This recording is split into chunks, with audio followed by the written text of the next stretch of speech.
Today is Tuesday, July 13th, 2021. Coming up on Roland Martin Unfiltered, President Joe Biden delivers a speech on voting rights in Philadelphia today. We'll show you what he had to say. A lot of voting rights activists are not impressed. They say, Joe, you got to do a hell of a lot more. House Democrats requested that the Senate make the For the People Act exempt from the filibuster. Also, Texas Governor Greg Abbott says there will be consequences for Texas Democratic leaders who left the state to protect voting rights. We'll talk with two of them who left. In Oklahoma, teachers could face suspension from the State Department of Education for teaching critical race theory. And former South Carolina Governor Nikki Haley is calling on governors to ban funding for it. But we know what's really going on here. This is nothing more but the right wing trying to drive up white hysteria for the 2022 election. And guess who's funding it? Yep, rich, white, conservative donors. Jury selection began today in the trial of California sexual predator Ed Buck. Plus, should be the young man who started a business to introduce young people to science through hands-on learning and fun as part of our new Next Door Marketplace series. Plus, social media sensation NaJe is here, along with others who are part of her viral Go Lay Down videos. It's time to bring the funk on Roland Martin Unfiltered. Let's go. He's got it. Whatever the miss, he's on it. Whatever it is, he's got the scoop, the fact, the find. And when it breaks, he's right on time and it's rolling. Best believe he's knowing. Putting it down from sports to news to politics. With entertainment just for kicks, he's rolling. It's on Go, roll, y'all. It's Roland Martin, yeah. Rolling with Roland now. He's funk, he's fresh, he's real, the best, you know he's Roland Martin now.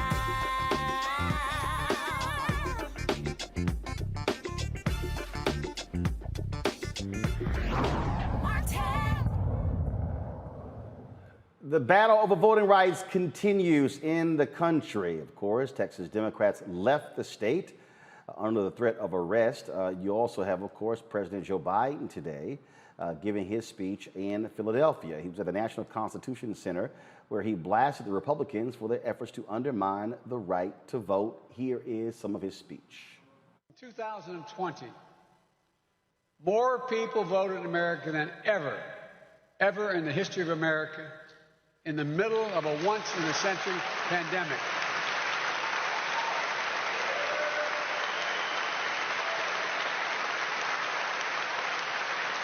All told, more than 150 Americans of every age, of every race, of every background exercised their right to vote. They voted early. They voted absentee. They voted in person. They voted by mail. They voted by drop box. And then they got their families and friends to go out and vote. Election officials, the entire electoral system, withstood unrelenting political attacks, physical threats, intimidation, and pressure. They did so with unyielding courage and faith in our democracy.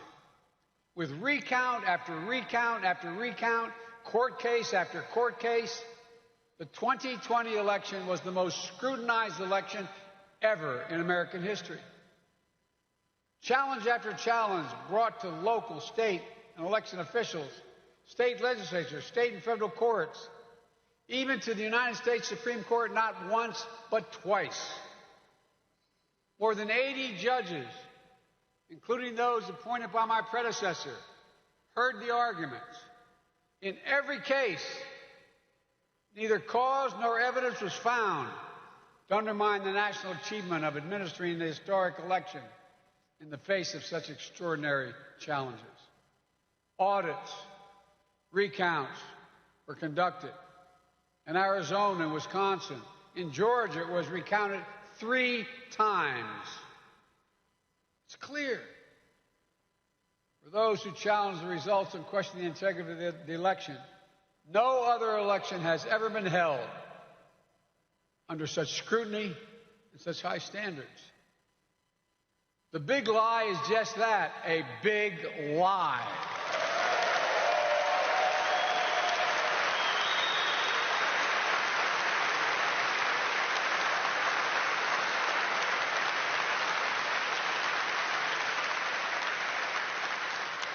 2020 election, it's not hyperbole, to suggest the most examined and the fullest expression of the will of the people in the history of this nation. This should be celebrated. An example of America at its best. But instead, we continue to see an example of human nature at its worst, something darker and more sinister. In America, if you lose, you accept the results. You follow the Constitution. You try again.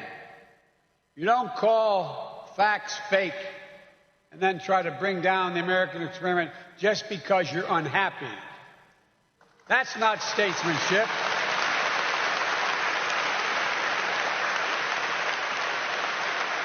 That's not statesmanship. That's selfishness. That's not democracy. It's the denial of the right to vote. It suppresses. It subjugates. The denial of full and free and fair elections is the most un-American thing that any of us can imagine. The most undemocratic, the most unpatriotic, yet sadly not unprecedented. So what was the reaction from those fighting on the ground for voting rights? Well, this is what LaTosha Brown, co-founder of Black Voters Matter, tweeted today. Are y'all seeing the tweet here? Let me know if y'all seeing it. Let's see here. Not sure why you can't see it. Let me go ahead and show this here. Trust me, they were not at all impressed with what they heard there from President Biden. Let me go ahead and see if I can get this, show y'all this here. I pulled the tweets of LaTosha, Cliff Albright, as well as Reverend Dr. William Barber. And let's see if it pops up now. There we go. All right, give me 1 second, folks. Let's see here. All right, there we go here. All right, LaTosha Brown here. Go to it now. Good speech. So what's the strategy? Hashtag end the filibuster now. Cliff Albright, earlier he tweeted, this is before the speech, failing to address the filibuster in his speech today would be an epic fail, period. And then he tweeted, epic fail. He then later said, it's like listening to a doctor describe in the starkest terms how dire your illness is and then saying good luck with that as he escorts you out the office. Reverend Dr. William J. Barber, of course, co-convener of the Poor People's Campaign, said, POTUS, go to Texas and meet with activists and moral leaders of all races, colors, and creed, then go to Arizona and West Virginia and make the case for ending the filibuster to pass these three things: the For the People Act, expansion of the Voting Rights Act, and minimum wage of $15 an hour. Joining me now is Ben Dixon, his host, Benjamin Dixon Show podcast, Teresa Lundy, principal founder, TML Communications, Mustafa Santiago Ali, PhD, former senior advisor for the Environmental Justice EPA. Teresa, you're in Philadelphia, so I'll go ahead and start with you. Okay, President Biden goes to Philadelphia, gives a speech. What now?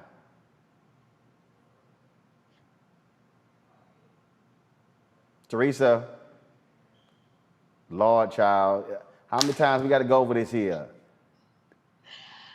I'm just paying attention to the video. So, but, President Biden, he did what other elected officials and politicians have done. They come here, they give the great speeches. We're all clapping. We're all looking for, I think the takeaways. We're looking for that strategy. So we don't know what the strategy is, but we do know, that speech was meant to do one thing, and that was to educate that we have an issue, and also to, I think, implore people to continuously do their efforts on the ground so something could happen.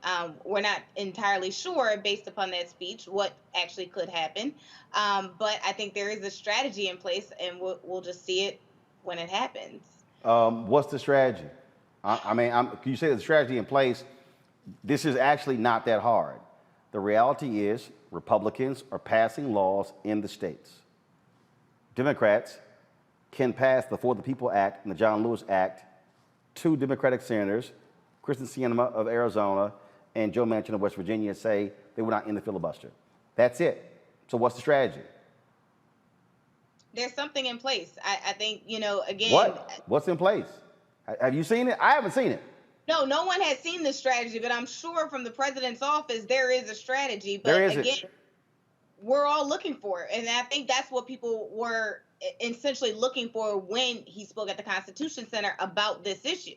So I think, again, Twitter is a part of, I think, even the engagement of conversation of asking President Biden, what is the strategy moving forward? But again, it's not. Again, I'm used to these speeches, so we're all like, again, where's the strategy? Where do we go forward? But there really is not an answer unless it's coming from the White House itself. Where is it, Ben? I haven't seen it, Ben. I don't think they have one. I think their strategy is actually the big lie. And you can notice in that clip that the biggest applause came when they said the big lie, when Joe Biden said the big lie. And I understand the nature of messaging.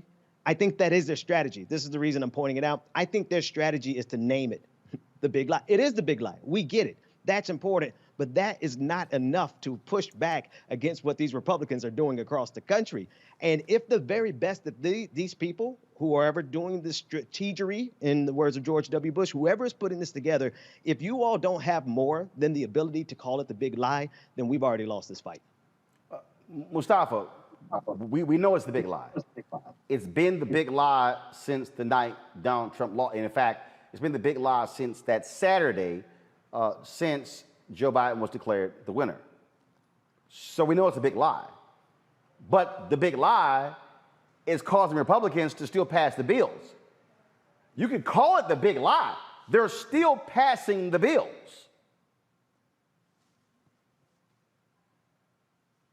I mean, you can call it black folks and Latin folks and young people ain't gonna get a chance to make sure that their vote is actually counted and utilized to make change happen. You can label anything you want to label it. The reality is you got 16 months, and then we're gonna be voting in the midterms. So what you gonna do? It's real simple. I mean, a number of folks have shared with the president. Statesmanship is not something that the current Republican Party is interested in, whether on the federal level or the state level. So let's just be very clear about that. So if you understand that, then Reverend Barber and a number of others have shared with us what you got to do. So you got to make sure that you tell Sinema and that you tell Manchin that we are going to make sure that when it comes to voting rights, that we are going to change the rules around the filibuster, and we expect you to get in line. And we expect you to get in line because if you don't, we're not going to have to worry about resources going to all those programs that you say that you care about and all the programs that we care about. So the reality is either we are going to honor and respect the vote and make sure that all the folks who did all that work as we move toward the midterm, that it's going to pay off. Because if you don't, here's what's going to happen, Roland.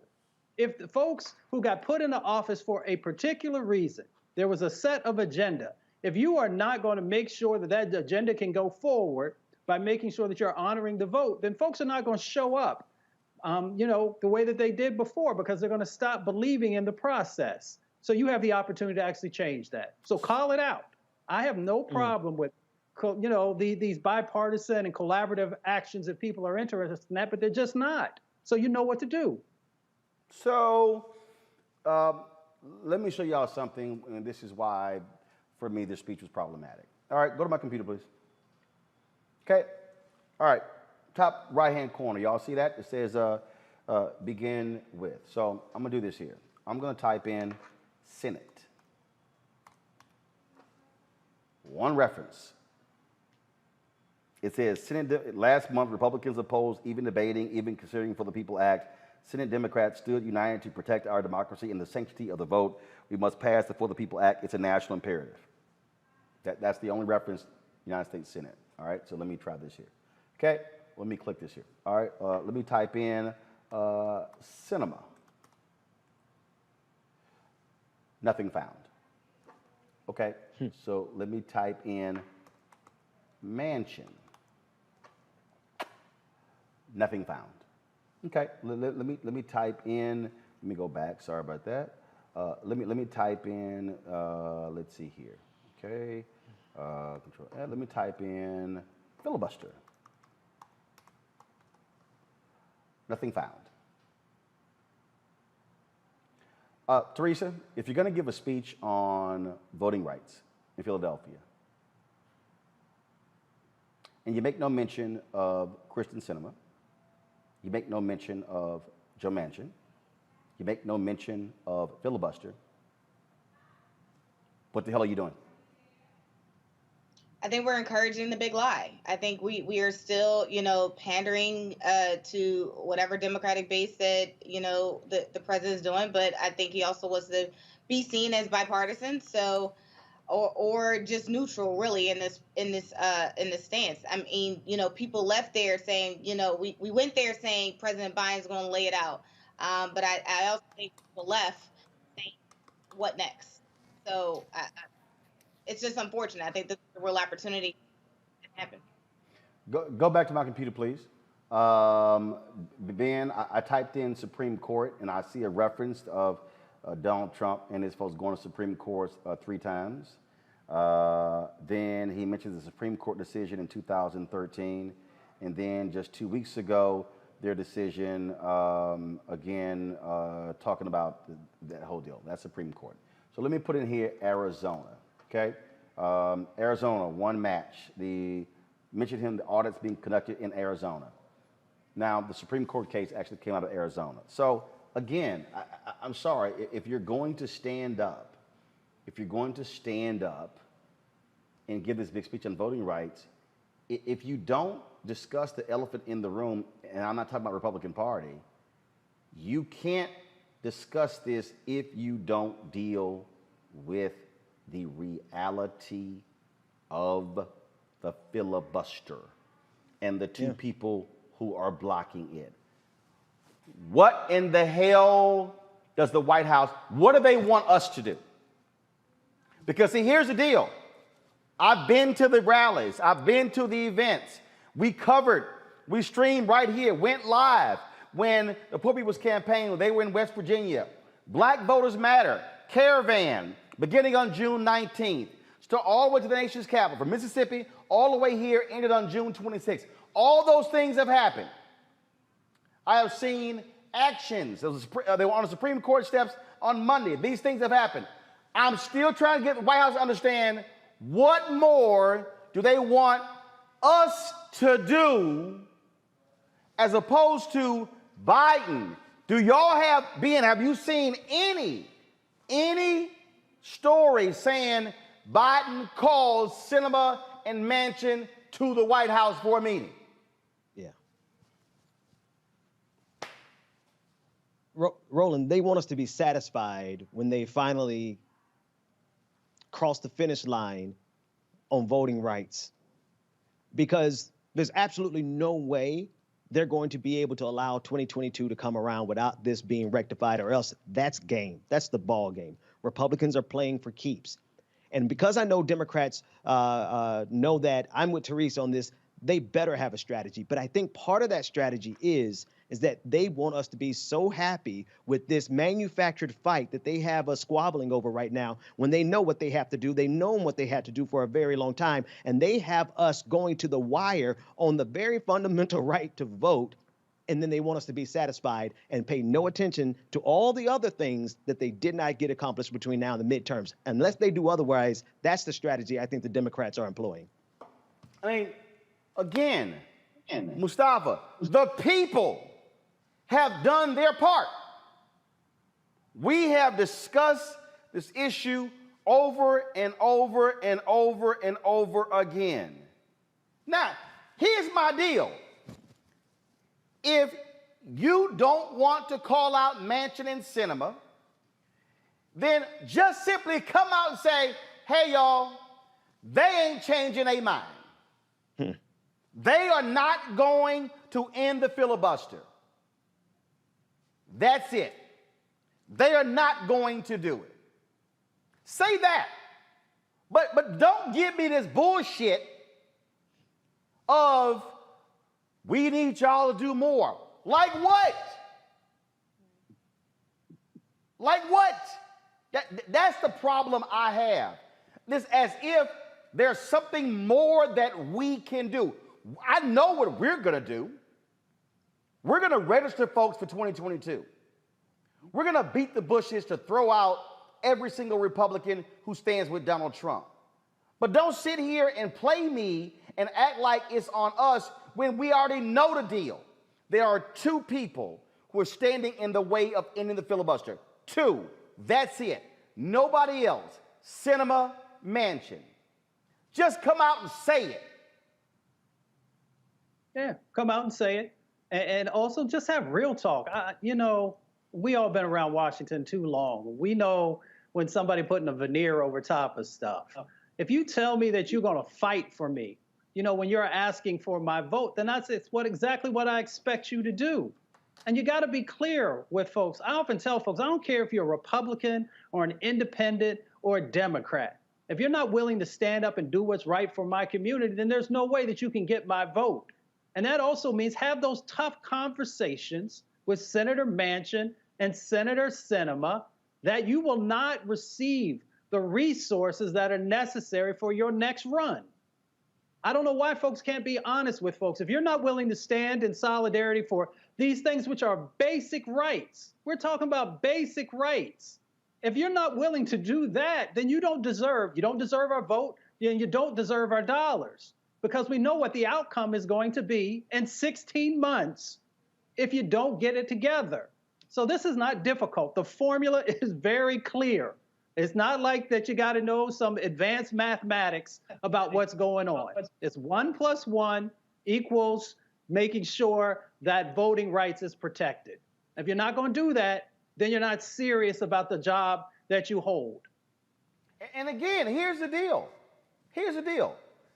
President Joe Biden cannot make Sinema and Manchin do what he wants them to do. What I need, Ben, I need to actually hear Biden say, I am calling Manchin and Sinema to the White House. I had a meeting with them. I implored them to end the filibuster, to pass the For the People Act and the John Lewis Act, and they told me no. Folks, I tried for 2 hours. They would not budge. Fine. Say that to me. It's the classic foil.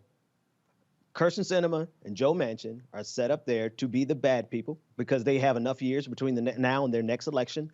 And I just can't come to any other conclusion. I try to give Democrats the benefit of the doubt. I try to extend them the offer of good faith, but they're not dumb people by long. They have too many degrees behind their names. They have too many dollars behind their names for them not to know this. And because I know they know this, I believe they are playing a game with us so that we will celebrate when voting rights are protected. But I'm sorry, I thought we took care of that in 64, 65.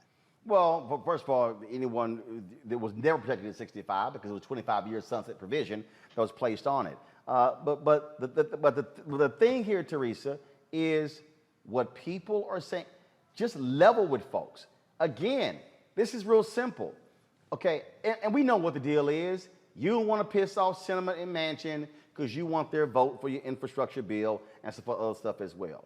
But hey, if you come out and say, look, I did everything I could, these two ain't budging, we got to move on.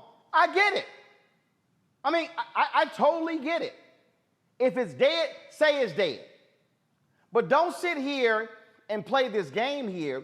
But if you're going to do it, Teresa, if you're going to do it, you're going to go to Philadelphia, go there and tell the people in Philadelphia, fight the Republicans in the legislature in Pennsylvania. If you're going to do it, go to Texas and say, Democrats, you were 5 seats away in 2020 from taking over the Texas House. I am here to help raise money for you to win back the Texas House in the next election in 2022. Go to Arizona. See, if you're going to do it, go ahead and say 2 Democratic senators in D.C. are not going to end the filibuster. So the only way we're going to move ahead is if we take back some state houses and some state senates and win more Senate seats. Damn it, just say it. And then that's the game plan. That's the game plan I think you're looking for. And I think that's the game plan people are wanting. So when we have some of these individuals that have been on the ground doing the work, going to their local senator and asking them, Joe Manchin, and asking, how can we move forward, having those discussions. We didn't have Black leaders. We didn't have every leader, here under the sun trying to find a common ground. But I think the most important part you said, Roland, had to do with what is the office of the presidency saying, and are they having those meetings, and what is the results from there? So we haven't heard anything from there. Pennsylvania, we have our own issues with the Republican Party as it is. They are in the majority right now in the Senate and in the House. So there is some very interesting elections coming up in the next 2 years that we have to prepare for. But you're right. Even, as we have a Democratic president, there could have been some of that leadership and some of that, I think, reauthorization of authority in the Democratic Party that could have resonated a bit more. So I think there was a lot of missing elements, especially if we wanted to do a national, unification type of speech. But again, we're missing the ball here because there is no strategy. But again, I think that strategy always starts and stops with the office of the presidency. Folks, let's go to our guest. Texas Democrats flew in from the state yesterday. They flew in to keep the Texas House from having a quorum. Well, Republicans are not happy at all. Texas Governor Greg Abbott says he is going to call a special session after special session until the election. He doesn't care. It says he will also have all of these Democrats arrested as best that he can. Yeah, that's literally what he said, of course, on Fox News. Joining us right now are two of those Texas Democrats. They are here in Washington, D.C. You have State Representative Ron Reynolds, and also we have State Representative JASMINE CROCKETT, both of them with the Texas Legislative Black Caucus. Glad to have both of you here. I was just talking about, again, the speech the president gave today. So I just want to get both of you your thoughts on that speech. Sure, talked about voting rights, but the reality is people want to see action. Did you hear action? Did you hear a game plan? I'll start with you first, Representative Crockett. Daggone it, I was hoping you were going to start with Ladies first. It's hard for me to, first of all, I appreciate your guest that you just interviewed with. It's hard for me to take a hard stance that would involve me being too critical of an administration that I'm asking for help from, right? I just can't. I don't know what the conversations are behind the scenes. If I was wearing my layperson hat, I probably would say that I would have liked to have seen more, and that's because what I'm dealing with is, a governor that is akin to a tyrant. He's like, I'll do whatever, because we're going to get these bills passed, right? Like he want to do whatever it takes to make sure that he suppresses votes. And so I would like a little bit of that vigor. Like, we're going to do whatever it takes.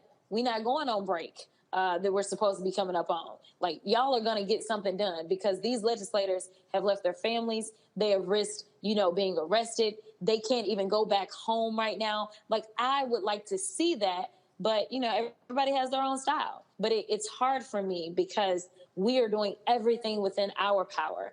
And I'm unaware of, obviously, everything that the White House is doing. But I think I would have personally liked to see a little bit more.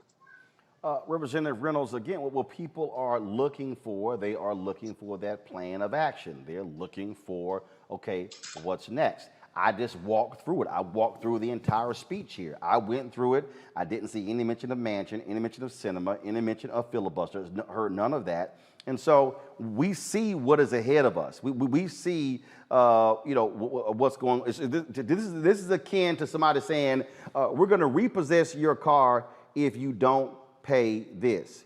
It's real simple. Either I come up with the money to pay for it or my car getting repossessed. Okay, there's no third alternative out there that's going to magically appear. The bottom line is this: 2 Democratic senators are stopping the ending of the filibuster. You can't get past that, It ain't happening. They already tried to vote on it, okay? You didn't get Republicans who sided with the Democrats. Simple as that. So the only option is to end the filibuster to pass these two bills. That's it. And so the White House has agreed they're going to meet with all of you. First of all, has it already happened, or is it a plan? But what's the plan nationally, and what are y'all telling Senate Democrats? Well, Frat, first of all, it's good to be back on your show, a great alpha man and a great Texan. I agree with my colleague, Representative Crockett, and today we did meet with the White House. We met with Vice President Kamala Harris just before we got on your show. We had a great conversation with her, and I believe that she is a woman of action and a great part of our Divine Nine. I agree with you that we want to see strong rhetoric and action from President Biden. I believe that he is leading. I believe that he's trying to manage that delicate balance to push, as those civil rights leaders met with him recently and pushed him and nudged him to get to what he did today in Philadelphia. But we know that there's a delicate balance where he doesn't want to isolate or ostracize Manchin and Sinema because he doesn't want to risk pushing them to the other side. The Republicans are salivating to get them over to their side. But we know for a fact, if we don't stand now and get passage of H.R. 1 and H.R. 4, then our democracy is at stake. And more than likely, we're going to lose the House and the Senate in the midterm. So Republicans are not playing fair. They don't want to do any bipartisan support. When we passed the pivotal Voting Rights Act of 1965, which made it possible for me and Representative Crockett and so many others whose shoulders we stand on to hold public office today because it ended Jim Crow laws. If we don't be careful, they're going to take us back to those dark days. That's what the Republican leadership is trying to do. So damn with bipartisanship. It's time, as Majority Whip Clyburn said, to make an exception for the Voting Rights Act and get a filibuster, get the 50 senators and the vice president to break the tiebreaker and pass H.R. 1 and H.R. 4. I want to see the president come a little stronger. Maybe he's waiting to get them behind closed doors, but damn it, it is time to move this legislation forward. Representative Crockett, Jeff Bennett of NBC tweeted this. Senator Joe Manchin says he will meet with the Texas Democrats, asked if he would support a carve-out in the filibuster just for voting rights legislation. Manchin wouldn't answer, saying only that he's anxious to meet with the legislators via NBC's Hill team. Listen, that's something. I mean, when you think about what happened the first time we got here, when we first came up, he was like, I'm not doing H.R. 1. I'm not doing it. I mean, it was no, to the extent that, you know, he did an op-ed around where he stood on that. The fact that he didn't say no flat out gives me hope, because he has never been shy about saying no on these issues. You know, I believe that we were able to move the needle last time because we were able to tell him and his team exactly how bad things were. But at that time, we had killed the bill. We didn't know if we would officially be called back in. We didn't know what a new bill would look like. Well, now we have a new live bill. In fact, we've got two new bills, a Senate bill and a House bill. They're not identical. And so, you know, now we can say, listen, we did all that work. We tried to work with him. We went back because he appreciates bipartisanship. We did everything that we could. But out of almost 500 people that testified on Saturday, only 80-something of those people testified in favor of that bill. The other 400 testified against that bill. Do you think that that mattered when it came down to the vote? It didn't matter, not one iota. They did not care. And so seeing this and being able to say, listen, we tried it your way. And even when you look at the legislation that's being passed in these other states, I'm sure that those lawmakers tried it your way, but they are all being passed upon a partisan line. So it's time for him to show up for us. And I'm hoping that he's going to show up for us. And I'm okay if the carve out is just for this, but it's just that necessary right now. You talked about Governor Greg Abbott, who just continued to lie and lie and lie. Representative Reynolds, here's the governor lying today on Fox News. The last 30 days. And the governor calls them, and I will continue calling special session after special session because overtime is going to continue until they step up to vote. But Laura, I have to point this out. The thesis that they are operating under is completely false, because what the Texas law does doesn't hinder anybody's ability to vote. In fact, interestingly, what Texas is seeking to do is to add additional hours to vote. Texas has 12 days of early voting, and the hours of which will be expanded, and we will ensure that hours are expanded on Election Day also. So their entire thesis is completely wrong. And compare early voting in Texas with early voting that we have in Delaware. Texas has 12 days of early voting. Delaware has 0 days of early voting. Why am I picking on Delaware? Because that is where the president himself voted in the last election. And if anybody wants to talk about voter suppression, they should be talking about Delaware, not Texas. Yeah. We have special sessions that last 30 days. And the governor calls them, and I will continue. He doesn't want to talk about how they're severely curtailing drop boxes, how they're severely curtailing how you can vote. He was on Fox News on Chris Wallace on Sunday just acting a fool, saying, oh, that if you're doing drive-through voting in Harris County, you could have your employers in the car and they could be sitting here making you vote the way they want you to vote. And, you know, there's a sanctity of the ballot and all kind of nonsense like that. Roland, you know, to be quite honest with you, there was once a time that I had respect for Governor Abbott, but I have no respect for him. Maya Angelou said it best. When people show you who they are, believe them the first time. He showed me that he is praying at the Trump altar. He is perpetuating the big lie with his own Secretary of State that he picked, said that there was no election fraud, absolutely none. So what he's doing is nothing more than on a political stage pandering to the far right, the same people that stormed our Capitol on January 6th. Those same people, those are the fringe people that he's catering to, not like Representative Crockett said, the overwhelming majority of Texans that said this is not what we want to do. The same people who are going to be disenfranchised, who look like us, black and brown folks. Those are the people that they don't care about. They don't care about Black Lives Matter. They care about the far right that's going to be voting in the next Republican primary. Those same people that believe Donald Trump's big lie, even though they know it's not true. And so I'm going to speak truth to power like Representative Crockett. And we're here in D.C. demanding, asking, pleading, begging, whatever it takes, get down on a knee, asking Sinema and Manchin, because it does go down to those two. We met with Senator Booker today, who's all on board with us. We know that the other Democrats are ready to roll and pass this legislation. So we're pleading to them with everything that we have. Our country is at stake. And just like a pivotal moment in 1965, when Lyndon Baines Johnson, a Texan, signed the Voting Rights Act of 1965, history will remember those who were on the wrong side of this issue. And I urge and plead with those two U.S. senators to do the right thing for the sake of our democracy. Panel got questions. Mustafa, your question for our two Texas reps. What is it that you would want from all of us out here to better be able to support you there in Texas as you are, you know, trying to make real change happen? Yeah, you know, I think that you're doing exactly what we need. This issue has to stay on the forefront. All of you are involved in the media. You know what the cycle normally looks like. The news cycle goes like this. And so the fact that we're keeping this up is really starting to educate people, because you've got to continue to say it over and over and over before people really start to get it. So number one, we need to make sure that we keep the pressure up and make sure that we're keeping people informed. Number two, we really need the public to get involved. You know, it's not just us elected officials. There's only so many of us that are elected.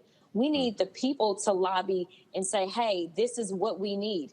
At some point in time, we can move that needle if the people put enough pressure. So, you know, I want people making phone calls. I want people to establish protests. I want people sending emails. All those things that happen to us all the time, that honestly does make a difference. And we obviously need your support as well. Support your candidates that are actually doing right by you. Support your elected officials that are doing right by you, because it's not easy. We all made a sacrifice that none of us saw coming when we swore in for the 87th session. And so we need to know that you're behind us, that you're supporting us. Some of my colleagues are talking about some of the negative telephone calls that they're getting and how upsetting it is, the things that they say. Sometimes you never know what a good word could do to somebody on a bad day. Teresa, I would just briefly add. Representative Reynolds, go ahead. I would just real briefly add that we need people just like Fannie Lou Hamer, ordinary citizens, didn't have a title, that were just sick and tired of being sick and tired, to make some good and necessary trouble, to make sure that you're voting, to make sure that you're using your social media platforms to keep this conversation going, and to, by any means necessary, stay woke. Don't let this be the next news cycle and then something else happen, another unarmed black man gets shot, and then you're on to the next. We need to stick to this until Congress does the right thing. So make sure you stay the course. We can't just start this, get excited, and then we go on to the next one. We need to stay on this until we get it fixed. Otherwise, they're going to continue to suppress votes all around the country. It may happen to Georgia one day, Arizona the next day, Texas, and then they're going to go for all the other states where Republicans are led. Eventually, they'll take over this country. So we need to continue to fight and do everything we can to speak truth to power. Teresa, your question. Thank you, representatives. I just had a question regarding the relationship between some of the actions that has already been brought to the White House. So has the Biden administration been helping in terms of communicating with the senators who are, filibustering this bill? Like, has there been communication that you guys can share? I will say that we met about 3 4 weeks ago with the Vice President Harris in the Rose Garden. And again, we met with Vice President Harris today. We have not had direct communication with President Biden, but we have met with his team and his surrogates. And I can tell you that they've been very helpful with messaging. We've met with the Vice President's communication team, Simone Sanders, who's phenomenal, and others who are helping us with messaging. They're helping us with resources. And so we believe that there is a good coordination, and they're doing what they can. We like to see them do more, of course, but they are making good faith efforts. I believe that they've extended a olive branch and a hand, and they're giving us additional tools to use from a meeting we had with Vice President Harris today that we're going to use going forward. So there is an ongoing assistance and dialogue. We're on the same page. In fact, Vice President Harris mentioned it in her speech yesterday when we broke quorum that she was supportive of us. President Biden said it when it initially happened that he was supportive of it. So they're using their platform. They have the bully pulpit. They can help shape the narrative, and they have given some great assistance, and I'm very grateful for the assistance that they've given. We want them to continue to help us, and we desperately need all the help that we can receive at this time. Ben, your question. Yeah, Representative Crockett, as you were speaking, it made me think of the domino effect and the severity. Actually, as both of you were speaking, the domino effect and the severity of them not acting and securing our right to vote. Could you just kind of play out very quickly what you've seen in Texas and how deadly serious Republicans are in Texas about seizing power by any means necessary? What happens if the Democrats don't protect our vote? Well, first of all, we're in a redistricting year. I'm sorry. They're trying to call me for an interview. We're in the middle of a redistricting year. And so what we're going to have is we're going to have these crazy lines that are going to be gerrymandered. We're going to lose seats in the U.S. Congress. We're probably going to lose seats as well as in the State House. And we may lose potentially one Senate seat as well, even though we know that the majority of the growth has been in the urban areas, which tend to trend more democratically. And so what we're going to see is the power grab that they're after. We don't know when, if ever, we will get a hold of really getting back to having real representation that represents the people in the state of Texas. They are going way too far. Representative Reynolds, can you answer the question? Yeah, the only thing I would add is that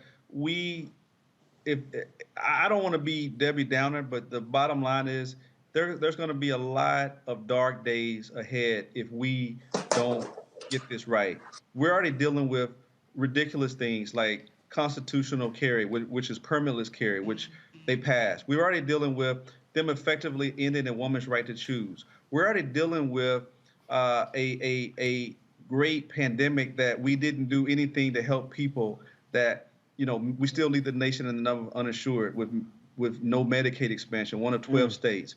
We still don't have a livable wage. So there's so many issues. So it's going to get worse if we don't get this fixed, because you're going to see more and more Republican recalcitrants. You're going to see more and more fringe elements, this ridiculous notion of critical race theory. So there's going to be so much damage done to Black and brown communities, underserved communities, marginalized communities. And I'm very concerned about the future of the state of Texas if we don't get this right now. All right, then. Representative Ron Reynolds, Representative Jasmine Crockett, we surely appreciate it. Thanks a bunch.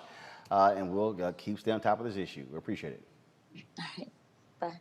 All right, folks. Got to go to a break. When we come back, more on Roland Martin Unfiltered, including, well, we'll just smack these Republicans around a little bit more. So the sister who created the whole go lay down craze, yeah, she's going to join us right here on Roland Martin Unfiltered. Can't wait to talk about that.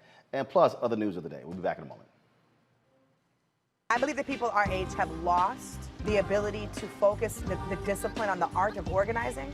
The challenges, there's so many of them and they're complex, and we need to be moving to address them. But I'm able to say, watch out, Tiffany, I know this road. That is so freaking dope.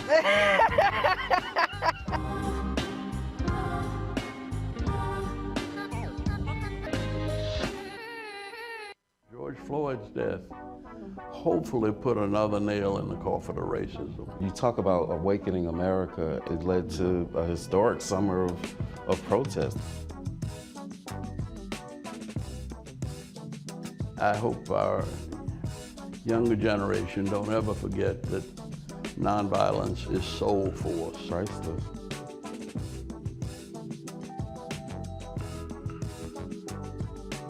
Hi, everybody. This is Jonathan Nelson. Hi, this is Cheryl Lee Ralph, and you are watching Roland Martin Unfiltered.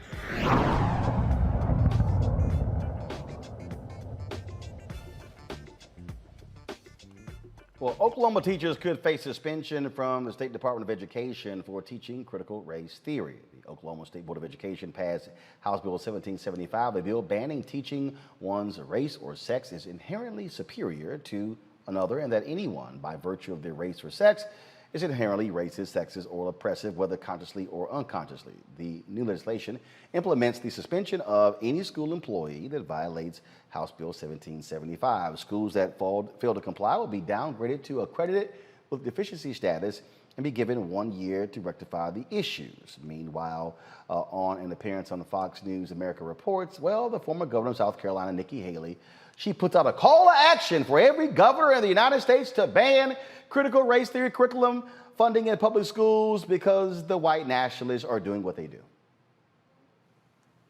And they don't know anything about color. If she's white, you're telling her she's bad. If she's brown or black, you're telling her she'll never be enough and she'll always be a victim. That is harmful for the very well-being of our children. I mean, I remember getting teased on the playground when I was younger in rural South Carolina, and my mom would say, your job is to show them how you're similar, not how you're different. We don't need to go and do what's happening on college campuses now to our children in kindergarten. Every governor in the country needs to ban funding for critical race theory. Governors can decide this. They decide which money they take from the Department of Education. Don't take this money. This will have effects that will go long-lasting into our kids. They don't need to be judged from the second they walk into school. They don't need to be told which label they are when they walk into the school. We need to treat kids as the opportunities they're going to be to fix America, not break them before they start. All right. Folks, let's be real clear here. Nikki Haley is full of crap. Full of crap. What I need y'all to understand, and I've been telling y'all, and see, y'all gotta understand the Republican strategy. They sit in a room and concoct bullshit. They then circulate it amongst their people. They then force mainstream to talk about it, and then mainstream falls for the okie doke to try to have a sensible conversation, but they ain't sensible. You always got to say, wait, where's this coming from? Judd Legum, a writer with the Popular Information newsletter, have uncovered who's actually funding critical race theory, which, you know, he says hysteria. Now, he's going to join us tomorrow. But what he breaks out is that it's a hedge fund dude out of Florida who gave a significant amount of money to the Manhattan Institute. Why does that matter? Well, because Christopher Rufo, the dude who started this whole thing, guess where he's a fellow? The Manhattan Institute. And so what then happens is Fox News, conservative radio, conservative digital begin to pick it up, talk about it. Then Fox News begins to amplify it. And so earlier I was laughing because Joe Concha, who calls himself a so-called media writer. So Joe Concha was on Fox News and he posted this clip that I just could not help but laugh about because he went on Fox News today and said, that critical race theory is going to become a huge issue in the 2022 and the 2024 election. Let's just be real clear. Joe Concha is a right-wing hack. That's what he is. And he's been trying to get him a gig at Fox News for the longest. And so he went on talking about this here. And I just got to show y'all, again, listen to what he had to say, but I want to break down for y'all what poor little Joe didn't mention. All right, listen to this. Meanwhile, Joe, you warn in a new column that CRT could cost Democrats heavily at the polls. Here's what you wrote. From a political perspective, Democrats should be horrified. It certainly will be a top issue for the foreseeable future. Critical race theory is coming to a school near you. The teacher unions are insisting on it. It also has the full backing of the Biden administration. The disconnect with parents is profoundly stunning and politically suicidal. So, Joe, when people say, well, it's not exactly a course in schools across America, what do you say? I say if the teachers union is getting millions of dollars into a war chest to make sure that this does get taught, then yeah, it absolutely will be part of the curriculum and a major part of it. And look, if this was college, Harris, and it's an elective, something that a student chooses to take, then we're not talking about this right now. Fine, go right ahead. But the fact that 5-, 6-, 7-year-olds are being taught critical race theory, they don't even understand it. They don't have a concept of it. I have a 5- and a 7-year-old. I know. And look at the polling. Recent Harvard Caps Harris, 6 in 10 voters said children should not be taught that America is, quote, structurally racist, unquote. YouGov economist, same. Recent poll, 6 in 10 American voters have an unfavorable view of critical race theories. But the teachers union, you know, they know better, just like they knew better in keeping schools closed and doing the irreparable damage that we just talked about to students in the process, according to the studies that we're seeing now. And now we're seeing, Harris, more than 50 school board recall efforts this year already. We're barely halfway through 2021. That's 5 times higher than other years. This will be a huge issue in 2022 and 2024. And Nikki Haley is right. And Governor Ron DeSantis in Florida, for example, he's already banned critical race theory from being taught in schools in the Sunshine State, Harris. Joe Concha, no one can cover that much territory like you in just a few seconds. Great to have you on the program. Thanks for watching.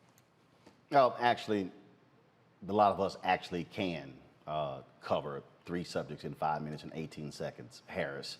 Ben, I want to start with you. You listen to the absolute bullshit from Joe Concha. And Harris, for some reason, doesn't want to actually provide any semblance of facts. Concha sat there and goes, 5- and 7-year-olds are being taught. Where, Joe? Where? You're lying. Then we talked about, these 50 recall efforts. Now, here's what's interesting. Joe Concha is a media/political columnist for The Hill, owned by a huge Donald Trump supporter, far right winger. What Joe Concha did not say, which you might want to say, Joe, if you're a so-called media reporter, is how the very network that pays you, Fox News, where you were having this discussion, they're the ones who've actually amplified critical race theory more than anybody else. The numbers don't lie. You can show over the last 90 days how Fox News has made more than 4,000 mentions of critical race theory. What this is about is stoking white fear. And this is what they do, Ben. This is how the right plays the game. And so we talked about it yesterday, Rich Lowry. Hey, let's use this as an opportunity to take over school boards, control the curriculum. That's what the game here is. And so we see exactly what's going on. And he knows it's BS. He knows it's a lie. He knows it. But Joe wants to play the cute little game, and he doesn't want to deal with facts. He's lying. I'm thinking back to the interview that we just had, that you just did with Representative Jasmine Crockett, and she said that she would like to see some of that energy fighting for our rights that we see coming from Republicans. Similarly, we're dealing with a breed of politician that, quite frankly, is just sociopathic. These people are dangerous, and they will stop at nothing to get political power for their agenda. They do not care about democracy. They don't care about truth. Nikki Haley sat there with the straightest face, with the biggest, caringest, most look of concern, and made it seem like critical race theory was the #1 problem in this country, and she knows she's full of shit. That's a problem. That was our former ambassador to the United Nations. They have too much power to be this level of sociopaths. See, the reason I'm calling it what it is, Mustafa, is because you have to fight fire with fire. Every time one of these Republicans starts going, you're teaching critical race theory, shut up, you're lying, you're an idiot. You're lying, you're an idiot. Yeah, but my daughter, when? Show me what was said. Show me what was taught. When? It's not policy. No, they're liars. See, what they want is, they want these in-depth conversations. They want, that's why when Joanne Reed had Christopher Rufo on, that's what they wanted. It didn't matter she made Rufo look like a fool. They wanted to be able to say, we force you to actually discuss it in depth on your show because it lends more credibility to them. My deal is, now we ain't doing it. We're gonna call this what it is, and that is white fear. And what they're doing is, they know they need white people angry, turning out in these local elections. That's all what this is about. And so when you just follow the money, this far right-wing hedge fund billionaire out of Florida has given millions of dollars to the Heritage Foundation and the Manhattan Institute. And what they do is they put these people on television, just like Heather McDonald and other racists. Every time there's a police story, and guess where she's a fellow? The Manhattan Institute. That's what it is. They use the money going to these right-wing think tanks, tax deductions as well, to feed this BS, and Fox News gladly presents the lies as the so-called truth. It's all a part of strategy, and that's what we hope folks really understand, that there is a strategy about disinformation, about trying to plant these types of things in fertile ground, and that means that you got to continue to water it all the time, and that's why we have to rip it out, and that's why we have to call it for what it is. And when you don't do that, because, you know, they have the AM radio stations and they have Fox News and they have a number of these other new networks that continue to repeat the same lies over and over and over again, people start to believe, well, there must be some truth there because I continue to hear it on the radio and see it on TV. And that's why folks have to call it out. You also got to understand the rest of the game. And so Nikki Haley, who is positioning herself for 2024, you know, for either the #1 or #2 position, you watch how she evolves into, you know, some of these more negative types of things that they continue to push out. They do it the same thing that we saw with voter fraud. So when you say, well, show us where the voter fraud is, they never can do it. It's the same thing with CRT actually being taught to younger kids. And here's the last part. You know, CRT came into being in the mid-1970s, so you got 50 years. And it never, people never grabbed hold of it the way that they have now, because we're now in this political season where folks need to create these boogeymen or boogie women, whatever you want to call it, so that, you know, you can get people all riled up. And, you know, they don't mind stoking the fires. They don't mind what comes out, these negative actions. We've seen these PTA meetings and these other meetings that are happening with high school officials and other, not too far away in Loudoun County, where people was bugging out and, you know, and acting crazy and talking about they didn't want their kids taught this kind of stuff, even though their kids was never taught it. So you just got to understand the game. Well, but Teresa, it's understanding the game and knowing how to fight in the game. And that's the deal here. And so you've got to be willing to sit here and fight fire with fire. When again, you can't reason with stupid. You can't try to be, oh, let's have common sense. No, you got to be able to say, that's a lie, and you're lying right now, and you're still lying. That's what you have to do. You have no choice. You have to counter that. And what I'm trying to get people to understand is they are desperate for a red wave. Understand what this is all about. They cannot fight Democrats on the economy. They cannot fight Democrats on the rollout of the COVID vaccine. They cannot fight Democrats when it came to the other bills. What they are doing is, we got to figure out, man, a cultural flashpoint. Yeah. Ooh, this critical race theory. Yeah, that's what it is. And so we're going to just say it's being taught everywhere. It's all over the place. It's critical race theory. It's left and right. It's in the trees. It's in the schoolhouses. It's being taught on the playgrounds. And the people on the left don't fall for the damn banana in the tailpipe.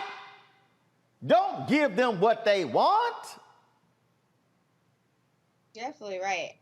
For the last 4 years, Donald Trump has been president. There has been a very concise message to implore the non-truth and the big lie that has been gearing across these networks that are supposed to be our trusted news networks.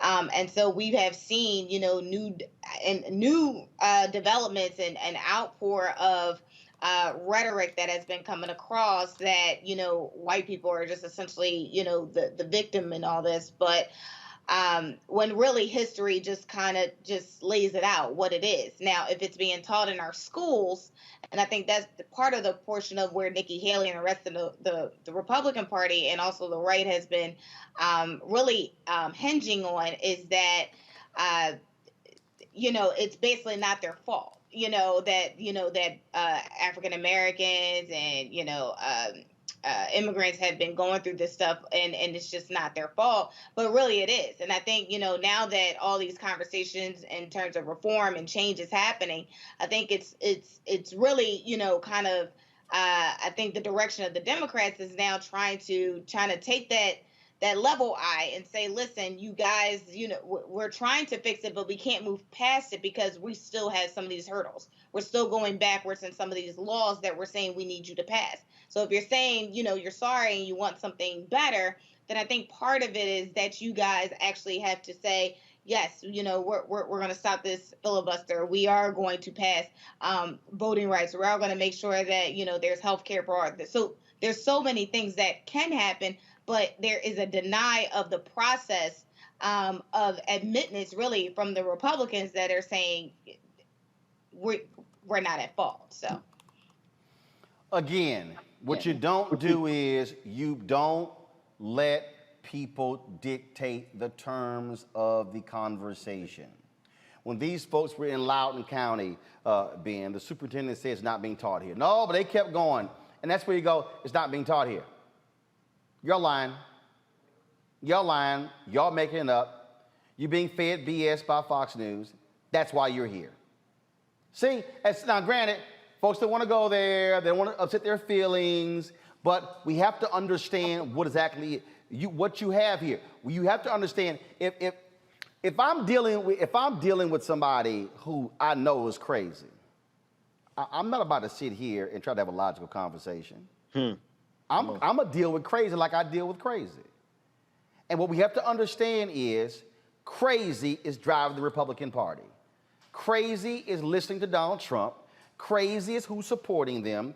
Crazy who's backing critical race, who's all this critical race theory nonsense. That's what's going on. And look, y'all, here's what's so crazy, Ben.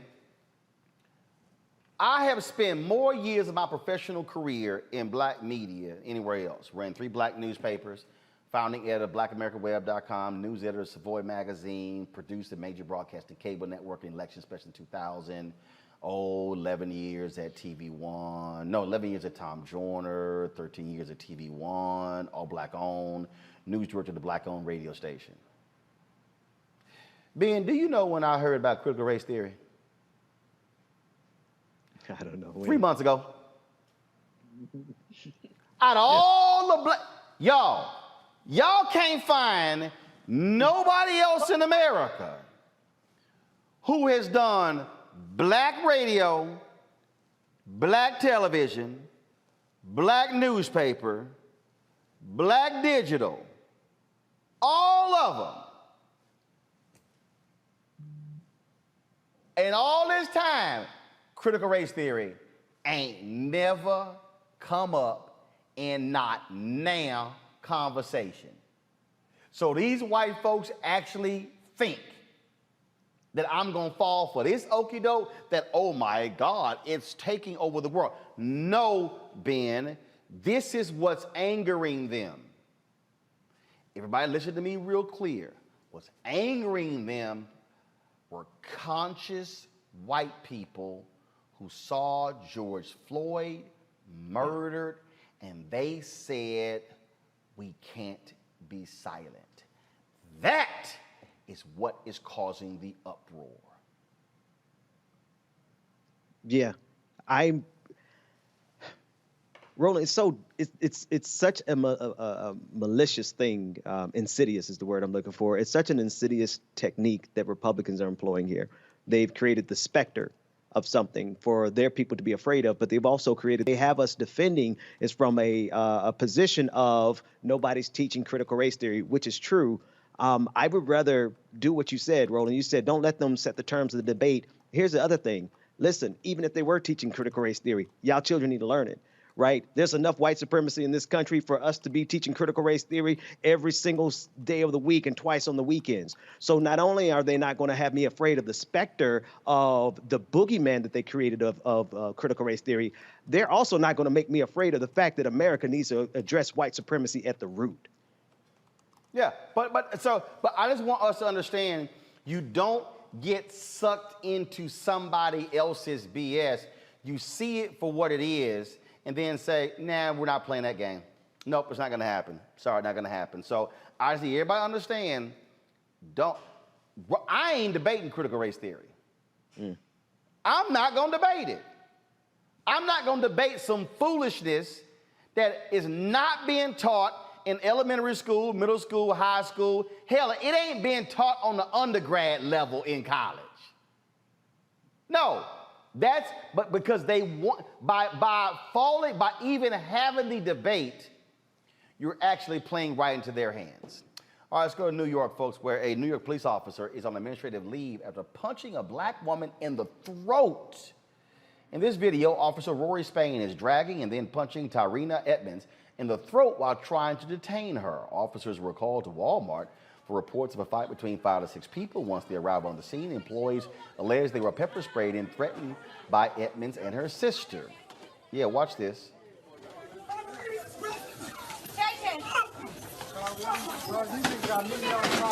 Yo, that's fucked up.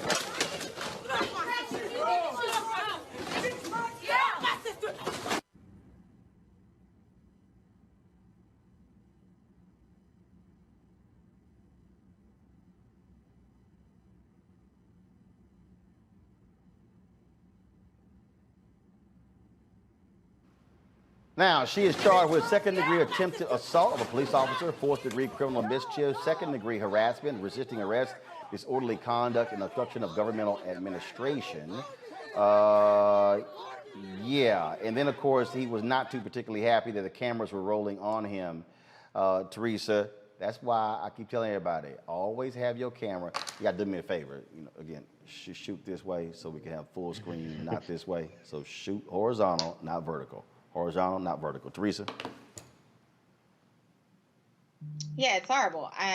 Again, you know, we're being treated like animals, thrown down like we don't pay any taxes, thrown down like we are inhuman. For the officer just to be on leave again, it's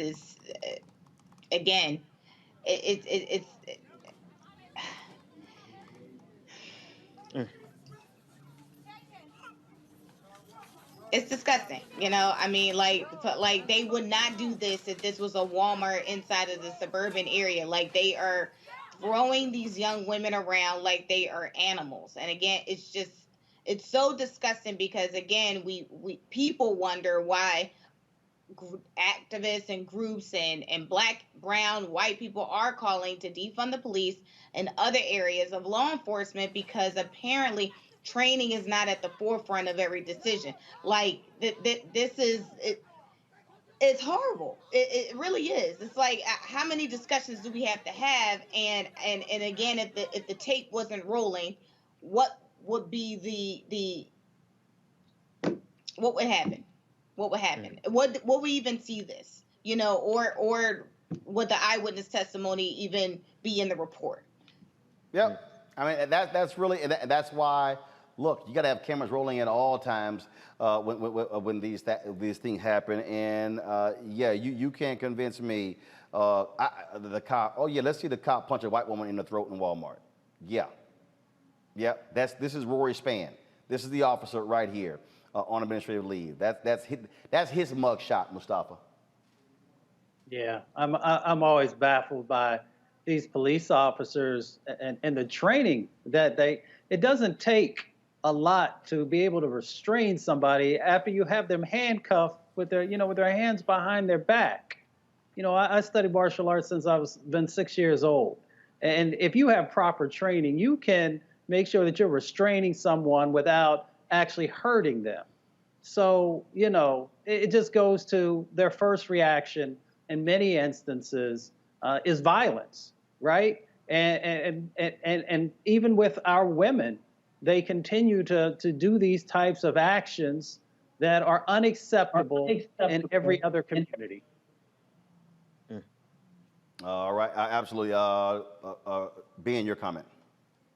It was just too much to look at, and Sister Teresa, I felt you as you were having to watch it again. Just the way they disrespect our humanity, particularly the humanity of black women. There's no way that they would ever do that to a white woman, ever. Folks, in Texas, a former Houston police officer faces criminal charges accused of telling his colleagues to shoot an unarmed black man fleeing a traffic stop. Lucas Vieira was indicted by a Harris County grand jury in connection with the 2019 arrest of 34-year-old Andre Howard. Officers pulled Howard over for expired car registration, and during the arrest, Howard was handcuffed and searched before he began to run. In the police body cam video, you can hear Vieira yelling, "Just fucking shoot his ass," before the officer allegedly began to beat Howard over the head with a pair of handcuffs. Listen. Just fucking shoot his ass! Shoot his ass! Bah! Bah! Bah! Bah!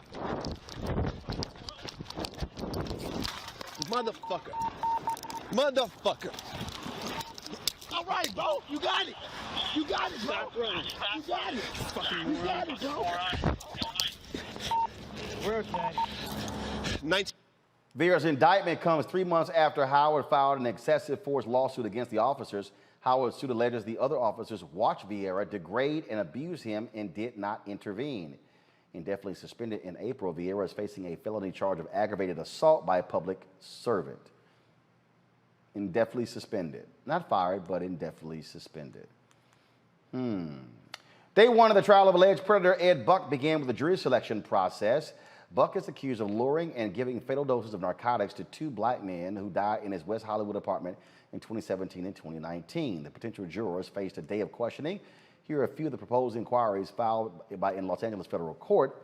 The defense and the prosecution may ask, have you had a close friend or relative die of a drug overdose? Do you have any strongly held personal beliefs or opinions regarding prostitution? Do you believe that any adult who wants to pay for sexual activity with another adult should be able to do so? Do you hold any strong personal beliefs or opinions regarding homelessness? Do you hold any strong personal beliefs about individuals who may have broken the law and are cooperating with law enforcement by testifying? And once a jury is seated, the trial is expected to last 10 days. Buck is facing charges of running a drug den, persuading others to travel for prostitution, and providing fatal doses of methamphetamines to 2 black men, Jamel Moore and Timothy Dean. The 66-year-old wealthy Democratic donor is facing life in prison if he is convicted. Let's go to Florida, where there's a crazy story. A man who was planning to hire an assassin to kill his ex-girlfriend and some of her family members wanted to pin the crime on Black Lives Matter protesters. He's now pled guilty for murder for hire. 51-year-old Daniel Slater blamed his ex-girlfriend's family for sabotaging their relationship, so he hired a hitman to kill them. As Black Lives Matter protests swept the country last year, Slater thought it would be a good idea to have the hitman spray paint Black Lives Matter at the scene of the crime to throw police off. Slater thought he had found the right person to carry out the job, but the associate he hired turned out to be an undercover FBI agent. Slater could serve up to 10 years in prison. Lord, I mean, do we just blame Black Lives Matter for everything, man? Everything. Everything. I don't have anything to add, Roland. I mean, Literally at this point, is Black Lives Matter responsible for killing the Haitian president? I mean, this is how these folks are operating, Mustafa. It's crazy. I mean, we got a long history of folks blaming black folks when they do wrong. You know, it's amazing. You go back to Emmett Till, way before Emmett Till, you know, to the Central Park 5. You could be a black birder in Central Park, and white folks would make something up. So this is a reoccurring theme because we are always the fall guy. Because then people say, well, maybe, you know, even if it's completely ridiculous.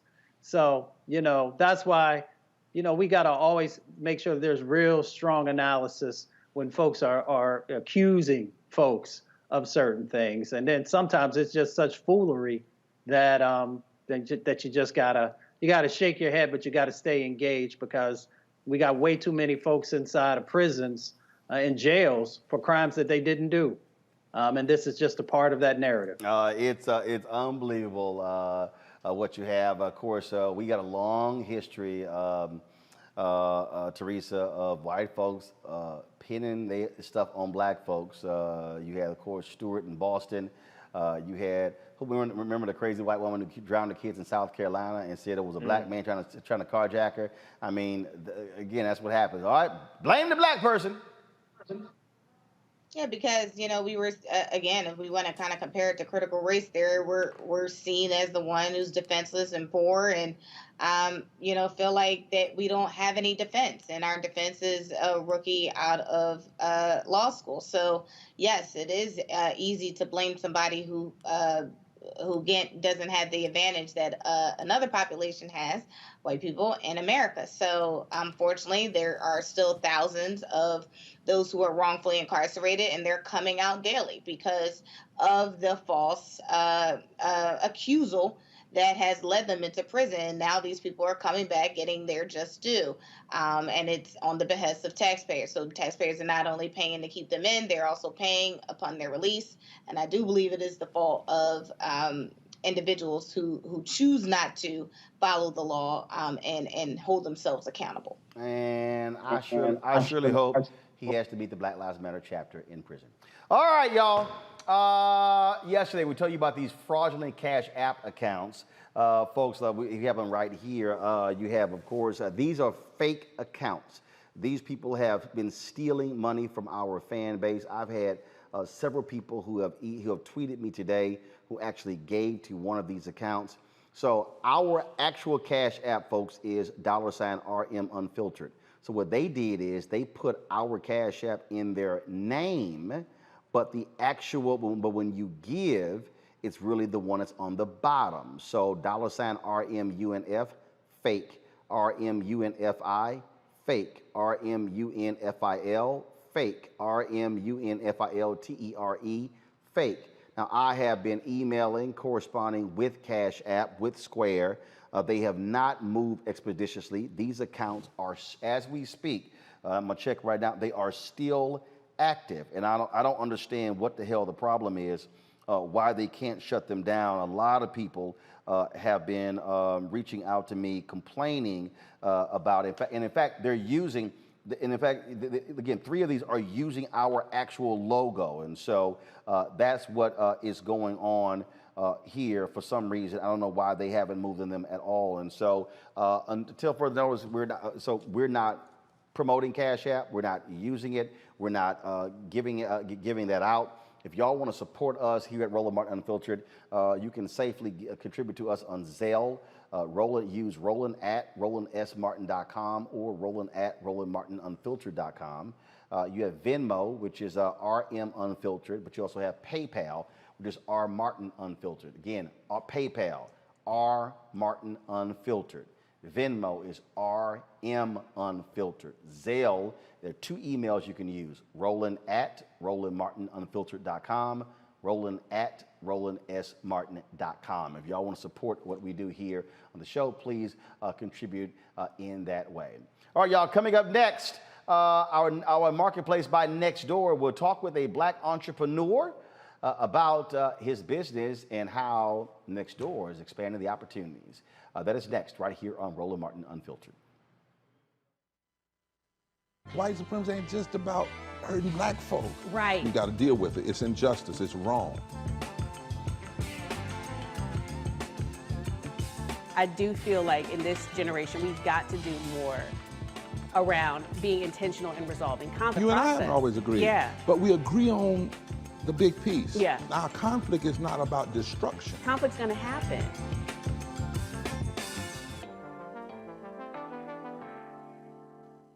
Before Till's murder, we saw struggle for civil rights as something grown-ups did. I feel that the generations before us have offered a lot of instruction. Organizing is really one of the only things that gives me the sanity and makes me feel purposeful. When Emmett Till was murdered, yeah, that's what attracted our attention.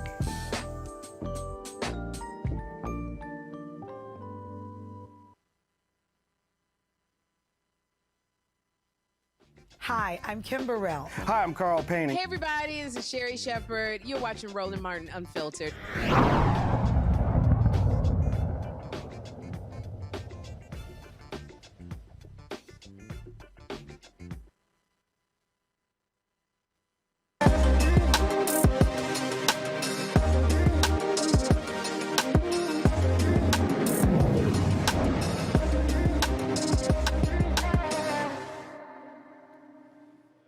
All right, folks, Kids Cubed is on a mission to introduce youth to science through hands-on learning and fun. In the communities of color, kids seldom have access to resources required for science experiments and educational tools such as the internet or computer access. Ahmed Muhammad, creator of Kids Cubed, wants to make science both fun and affordable. He is one of the business owners who is on the app Nextdoor, and he joins us right now in our Marketplace segment, sponsored by Nextdoor. Their purpose is to cultivate a kinder world where neighbors can rely on one another, where all feel welcome. All right then, Ahmed, so first of all, when did you start this business? What's up, Mr. Martin? I started Kids Cubed April of 2020. That's when I was babysitting my younger niece and nephew when they told me that they hated science. So when they told me that, I went to my room and I designed experiments for us to do with stuff we could find around the house. Like we made a potato battery, a sundial. We did experiments with leaves from the trees in the backyard. And they loved the experiments, and the joy that they felt is what I wanted to share with other children like them, other children in my community. And that's how Kids Cube got started. So obviously we were in the middle of the pandemic, and so you had lots of time at home, and they had lots of free time as well. Yes, that's very true. Going online, the schools and teachers were still shuffling, trying to figure things out. So that left a lot of free time to explore other avenues, other interests. And for me, that was starting a company. And so how do you then begin to assemble the kits? I mean, are they all prefabricated? You do them individually? And then how did you then begin to build the business? So for me at first, it was just like buying. So I designed the experiments and I'd buy all the materials from like suppliers, and then I would actually like put them together myself, like in my room. Like I would just tear up my room, or downstairs I would have my mom or my sister help me, and the house was just a mess. But we would just put together these experiments, and in each experiment, each kit has 3 experiments and has all the materials that students need to actually conduct the experiments, and it has instruction manuals that we design also. And I went on Nextdoor. Actually, Nextdoor was the first platform that I used to get the word out there. I would just go in my neighborhood and sell these kits, and I sold more. I was able to purchase more materials to make more kits and give them out to other children. And it was just keep building on top of that, and I was able to hire more and more people. It's been a steady growth since. So are you giving the kits away, or are you selling the kits? A little bit of both. So the idea behind Kits Cubed is that the students and families who can afford to buy the science kits do buy the science kits. And then the money that we generate from that and from donations and from grants, since we're a nonprofit, that goes towards bringing science kits to schools and students who otherwise wouldn't be able to afford them. So it's April 2020. Yeah. So now we're talking about 15 months or so. And so how many kits have you sold, and what do they cost? So each kit costs $15 on our website. I think one of them, like our newest one, the model lung, is only $10. But for the most part, they're all $15 with 3 experiments in them, hence the name Kits Cubed. And we've sold thousands of these on the website, and we've distributed tens of thousands across the country. Really? Yes. So you talked about your house being a mess. So how are y'all doing it now? Are you? Obviously, you probably had to move production out of the house. Otherwise, your folks were going to go crazy. Oh, my mom's already going crazy with it. But we have a warehouse, like a little office space, because since we're a nonprofit, we're actually fiscally sponsored by a larger nonprofit called Seneca Family of Agencies, and they put us up with an office space and a warehouse, which we're carrying out all of our operations as of right now. And so, in addition to the kits, you also have merchandise as well. Wearing one right now. All right, got you. Got your T-shirts there. And so, how have you used the app Nextdoor to build your business? I joined Nextdoor a few months ago, and really, for folks, it's a social media app which allows for you to actually connect with your neighbors, folks who literally are all around you. And so, how have you used the app to actually build out your business? Right. So when I first came up with the idea of Kits Cubed and wanted people to know about it, Nextdoor was the first platform I went to share that idea, because I felt like the people who I could most easily get to were my neighbors, and I'd never actually really connected with my neighbors like that before. So I went to Nextdoor and I put out the whole idea of Kits Cubed. I linked their website, what I was trying to do, and I just blasted it to like all the neighborhoods in Oakland, California, and people just started reaching out that way. They reached out through Nextdoor, through email, or by phone, and it was just a really great platform to connect me with other people who I wouldn't otherwise not known or talked to. So you were so starting the business as opposed to you trying to figure it out. You said, hey, let me connect with where I am. And so when you started letting the neighbors know around you, how did it spread? How did it spread beyond that? Well, then, I posted on Nextdoor, and then so different neighborhoods, different communities are talking about it, and then it spread a lot, like they're reposting it on Nextdoor, or it's a lot of word that people just saying it to their families or to their other friends, a lot of word-to-mouth information spread. So I guess that was a lot of it. And then also with Nextdoor, Nextdoor helped spread the word initially, and then we were able to get media people on it. So like Kits Cubed was then in the news. Like we've been across different news stations, both locally and nationally. And I say it all started with Nextdoor. That was the first platform. And see, that's the thing that I'm always trying to explain to people. You have to take advantage of your existing networks. Whether you're talking about organizations, whether you're talking about your church groups or whatever. And a lot of people make this, I think, they go, well, I don't know anybody, when the reality is if you use social media in a smart way, it allows for you to be able to build it. And for you, by starting with your neighbors, by connecting them through Nextdoor, you could actually talk to them. You can correspond with them. You can actually hand deliver these kits, if you will. And then as it begins to build and expand, essentially word of mouth allows you to actually to get bigger. Yep, and I wanted Kids Cube to be a really community-based organization. So what better place than to start in my neighborhood? And that next door was perfect for that. Questions from our panelists. Teresa, I'll start with you. Hi. Well, one, congratulations.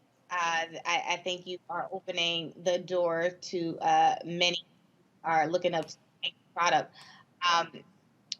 What advice do you have for to all others who want to go to Stanford? A lot of people have asked me for like advice, but I haven't found out like the best way to put it, really what to say.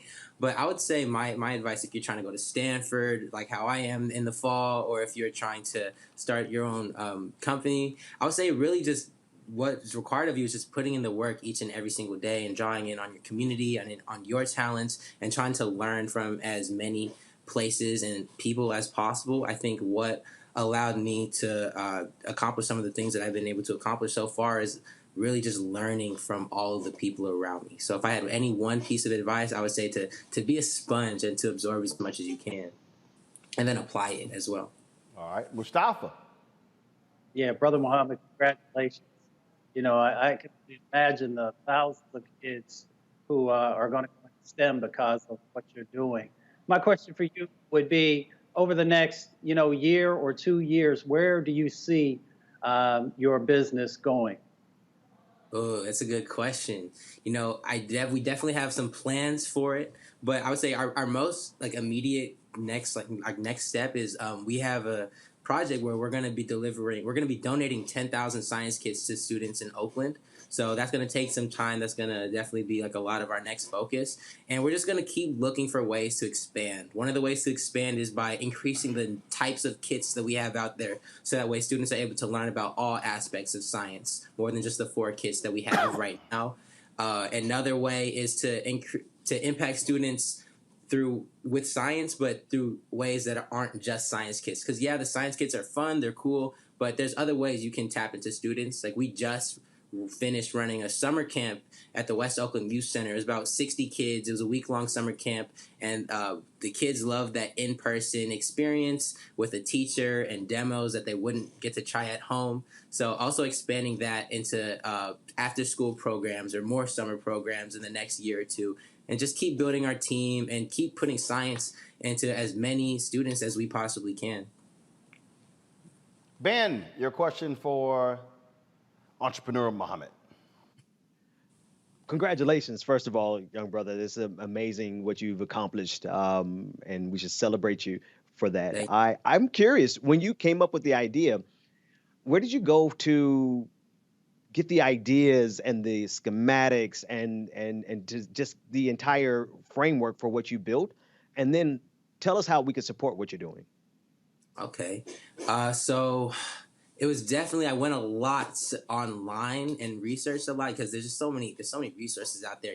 Talk to my parents. My parents are involved with business. Talk to different teachers who could give me advice on the actual educational side of the kits. Talk to different wholesale suppliers who actually supply educational materials for other similar organizations. So I would say it goes back to what I was saying earlier with my advice on just trying to absorb from as many places as possible. So I couldn't really point out one single place. It was just a lot of mentors and a lot of teachers around me who were able to support me and this idea and this project. And I would say to support Kids Cubed, obviously one of the best ways to support us is by sharing our website, sharing our organization, www.kidscubed.com. KITSCUBED.com, and we're a nonprofit. We accept donations, tax-deductible donations. So every single dollar that comes through Kids Cubed is going towards providing a science kit for a student who can't afford it. So I would say those are some ways you can support us, and just following our journey, following us on Instagram at Kids Cubed, just being there for us. You talked about thousands of videos, thousands of kits you sold. So, you know, what 5 years from now, where do you see Kits Cubed? Ooh, 5 years from now, I see kids. We're based in Oakland right now, but I see it spread all across the country. Like, we've sent kits across the country, but I want us to have a chapter in every state.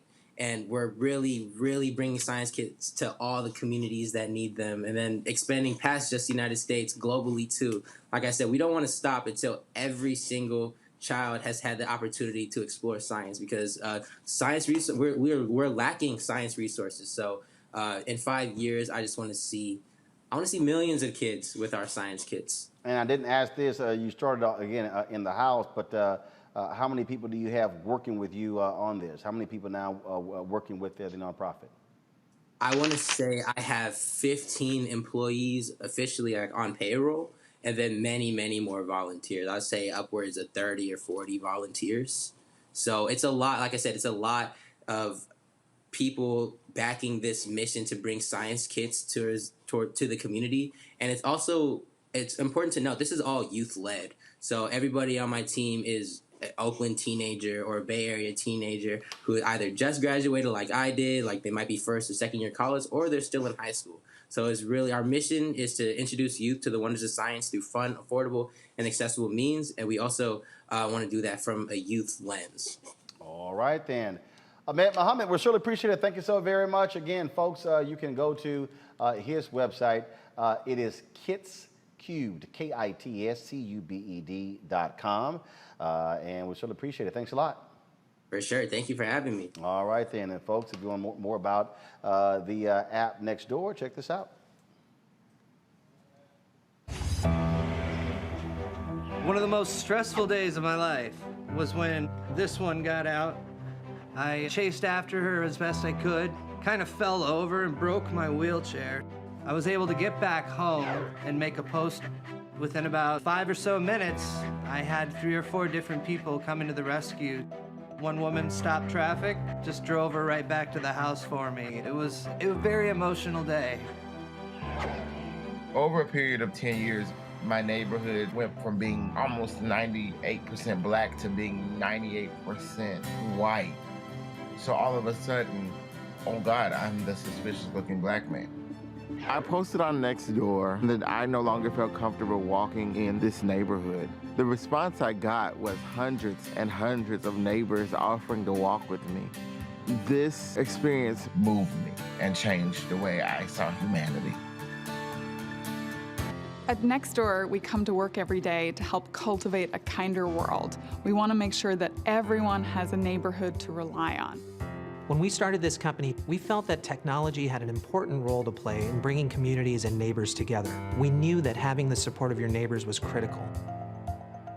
When I found out I was becoming a father, I panicked. What am I gonna feed this kid?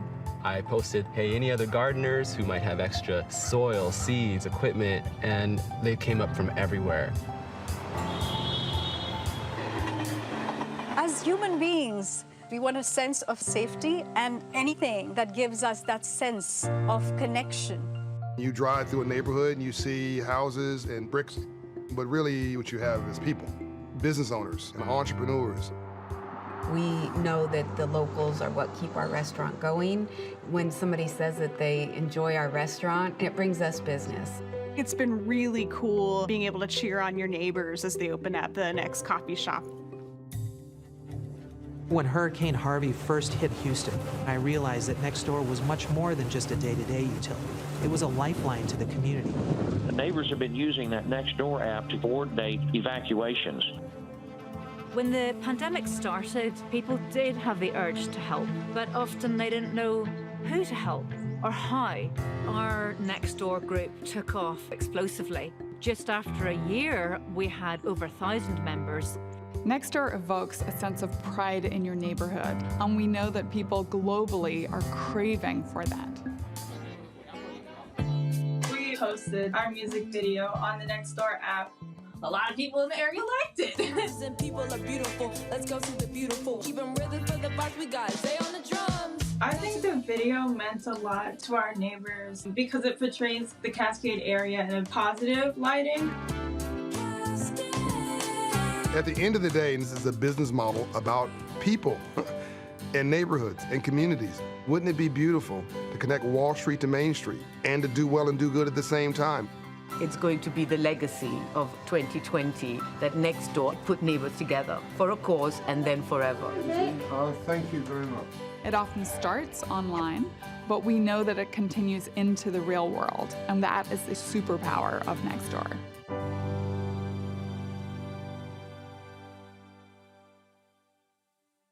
All right, folks, all you got to do is go to the Google Play Store or go to the iOS Store to download the app. Coming up next, time to go lay down.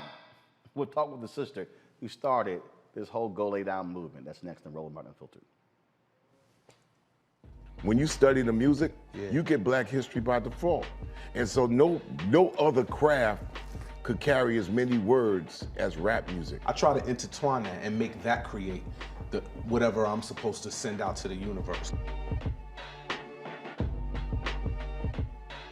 A rapper, for the longest period of time has gone through phases. I love the word. I hate what it's become, and to this generation, the way they visualize it. Its narrative kind of like has gotten away and spun away from, I guess, the ascension of Black people.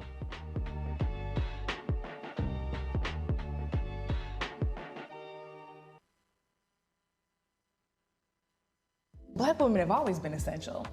So now how are you going to pay us like that? And it's not just the salary. I mean, there are a whole number of issues that have to support us as women. Yeah, but that's what we deserve. That we shouldn't have to beg anybody for that. And I think that we are trying to do our best as a generation to honor the fact that we didn't come here alone and we didn't come here by accident. I always say every generation has to define for itself what it means to move the needle forward.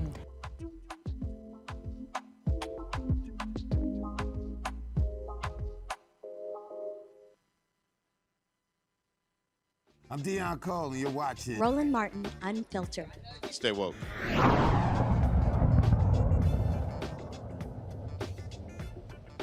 All right, folks, yesterday I played at the end of the show this TikTok video that just went all over the place, and you can see it on TikTok and Instagram. It's all on YouTube, whatever. And this is what started this whole thing. Watch this. I'm about to go lay down. Yeah. Go lay down. Go.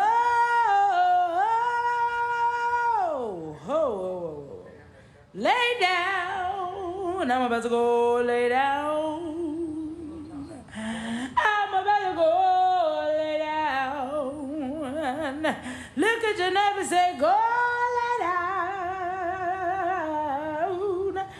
Go lay down. Yeah.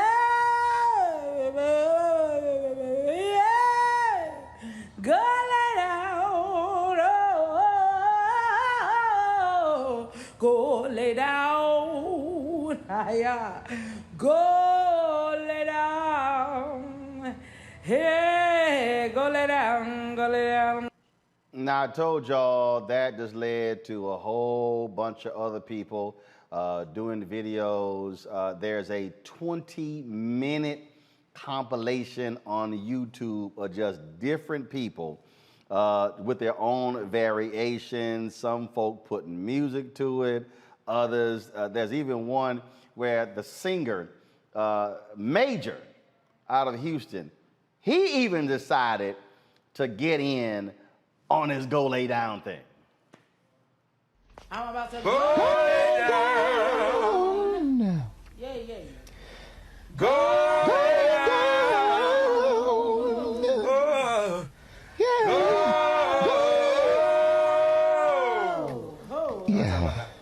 Lay down. I'm about to go lay down. Go lay down. I'm about to Go lay down. Look at your neighbor and say, Go lay down. Hey, glory, hallelujah. Go lay down.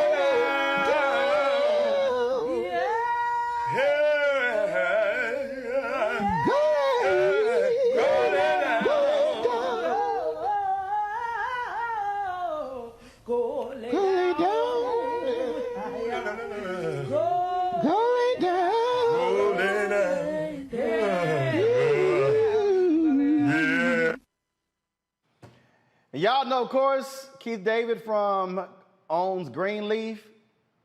Y'all may not realize my man has been a long time being a big-time singer. Even he had to do a little something, something. I'm about to go lay down. Yeah, yeah. Go lay down. Go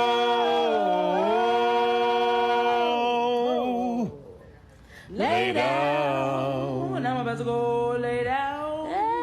Yeah. I'm about to Go lay down. Look at your neighbor, say go. Go lay down. Go lay down. Yeah. Yeah. Go lay down. Go lay down. Go. Go lay down. Yeah, go lay on down. All right, joining us from Gary, Indiana is the sister who started this whole thing and got this song stuck in folks' head. Is it NaJe or NaJe? Okay, you on mute.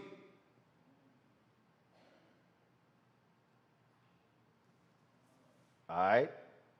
Can't hear you. I can't hear you. Nope, can't hear you. All right. So do this here. Are you on an iPad or a phone? What you should do is disconnect your earbuds and just talk through the phone or the iPad. So go to your settings to turn your Bluetooth off. Nope, can't hear you. That means your Bluetooth is still connected. So go to your click your settings, turn Bluetooth off, and then I should be able to hear you.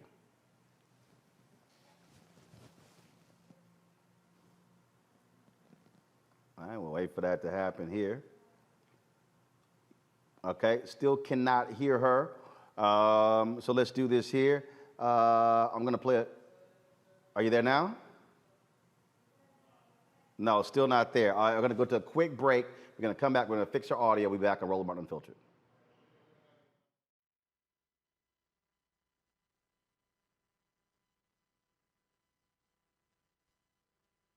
Black women have always been essential.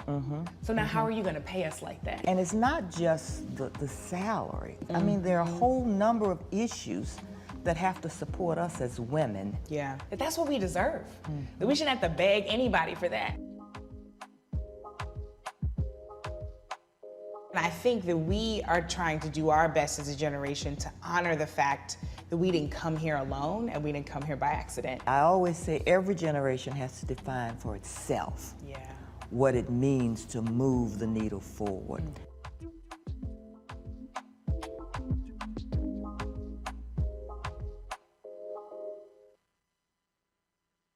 I'm in the world of fiction. That's what I do. I'm an actress. I spent 35 years in this business. I've been in the business since I was 14. I was discovered in a basement theater in Philadelphia, a basement called Freedom Theater. And that's what I do. I play for a living. And I look and see that we're in a world that, that it's bizarre where you can't tell the fake from the real. These people are not faking it. That's what they're going to, they're willing to put their whole lives, their families' lives, everything they've accomplished around looking pathetic and weak around a table because this man showed up and told them that, that he was the one and everybody should follow him. He didn't even have a good argument. He's not Martin Luther King. He has no words, he has nothing. He's just rich and white and male. And so people want to see that power on display and then tell us that we're not, that we're crazy. They can't do it anymore. Hey, what's up? This is Marlon Wayans. No, it's not Keenan. No, or as some of y'all say, Clignon. No, it's not Damien. It's really, it's not Damon, because I do not have a bald head. It's one of the Wayans. It's not Winans, because they have been coming up. All right, folks, now we're back. NaJe, are you there?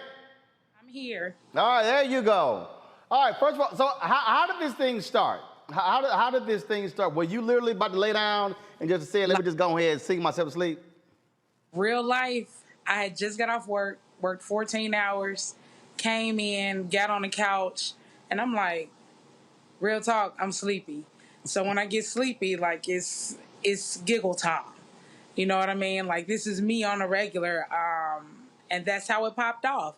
I always sing before I do anything. I can't help it. It gets me through the day. So you got the blanket up to your neck. You say, I'm about to go ahead and take a sleep. I'm about to go to sleep. So let me just go and record this video. And then it explodes. Now, first of all, you dropped it when? In May? Yes, May 3rd is when I did it. May 3rd, that morning, actually. And then, okay, how did it build? Did the next morning, all of a sudden, did it explode overnight? Or was it sort of there's this gradual build? So when I dropped it May 3rd, me thinking nothing of it, I'm like, all right, I'm finna lay down. Well, when I got up, my phone was like, ding, ding, ding, ding, ding, ding. I'm like, what's happening? I look, and there's like people just sharing the video. By the time I woke up, I think I was over like 2,000 to 3,000 views. And they were already at probably like 100 shares. And so it died down for a minute. Then all of a sudden it shot back up again. I'm like, boy, my stomach bubbling. Like, what is happening?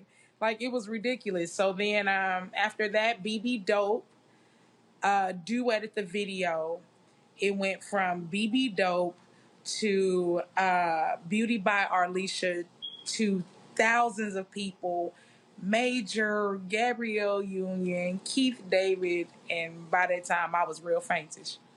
Okay, so that was May, and then all of a sudden we go to June, now we in July. Now, so when did it start where other people started saying, well, what the hell, I'm gonna do a duet? It started once BB Dope, so probably around, I say May into the beginning of June, people were already duetting. Because when I dropped the TikTok, I put duet me. So people started just randomly doing it. And then all of a sudden it just escalated, and I wasn't expecting it to go this far. I really wasn't expecting nothing of it because it's my everyday. This is every day. Okay, now, was it supposed to be a gospel song? Or was that just you just sitting there playing around and then folks said, let's just take it to church? Yeah, it was never meant to be a gospel song. I just used a basic gospel theme to sing it because I'm churchy. Like, I can't help it. I'm churchy. So I was just like, you know what? I'm about to go lay down.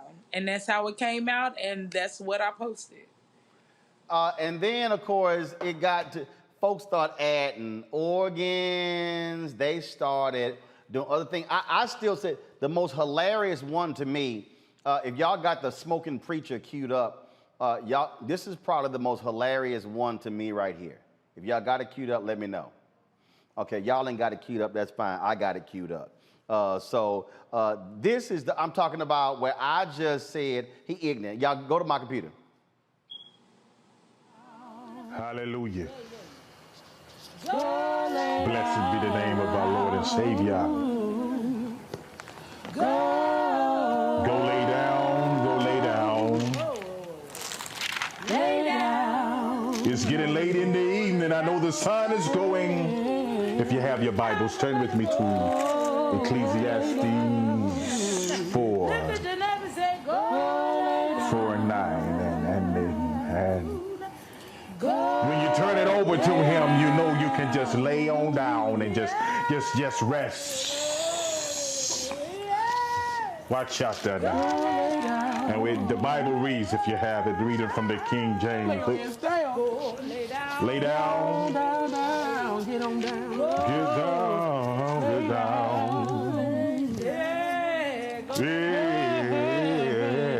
I'm about to go. Oh my man, just that I'm telling you, I hollered when I saw it last week, probably Thursday, on Sanaa Lathan's page. on Yes. Instagram, and I was like, what? And then when I entered it, I saw all these renditions. I was just crying laughing. So out of all the ones that you've seen, what's your favorite? Oh, So there's one with this guy with an alcohol bottle. And he's like 3 different people. And it's the funniest thing. It's him, and then there's a girl who does one saying after she smoked her 10th blunt. Okay, I haven't seen that one. Listen, it's on my Instagram. I will shoot it to you guys. It is hilarious. She grabs all of these bags of chips and everything, and she's like, I'm about to go lay down with the bags of chips after she just smoked her blunts, and I fell out like hollering. Okay, Real life. I have not seen that one. Now what I did see was when a producer decided to drop a beat and remix your voice, and this is what he put out.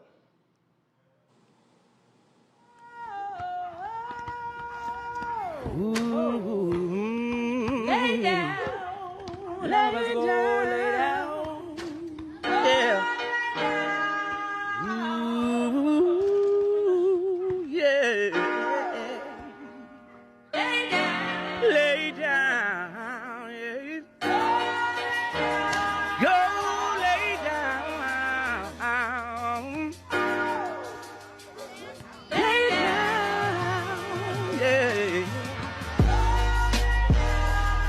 I'm about to go lay down, go lay down. Lay down, oh. 'Cause I'm feeling tired. Been working all day and day.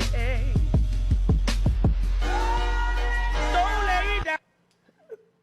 Now, NaJe, I want to hear the rest of that song. That producer, his name is Jeremy, is from Connecticut. He joins us right now on Roland Martin Unfiltered. Jeremy, how you doing? I'm great, thank you. How you doing today? When you heard her sing the song, how long did it take you to say, man, I need to put something together? It was actually my fiance's idea. She was scrolling down the timeline, and she said, babe, you should sing for this. So I'm like, that's a good idea. 10 minutes later, I had the chorus laid out, and that's pretty much all she wrote. So you put that beat together in 10 minutes? Pretty much, for the most part, yes. Now, NaJe, so when you heard his version, what was your response?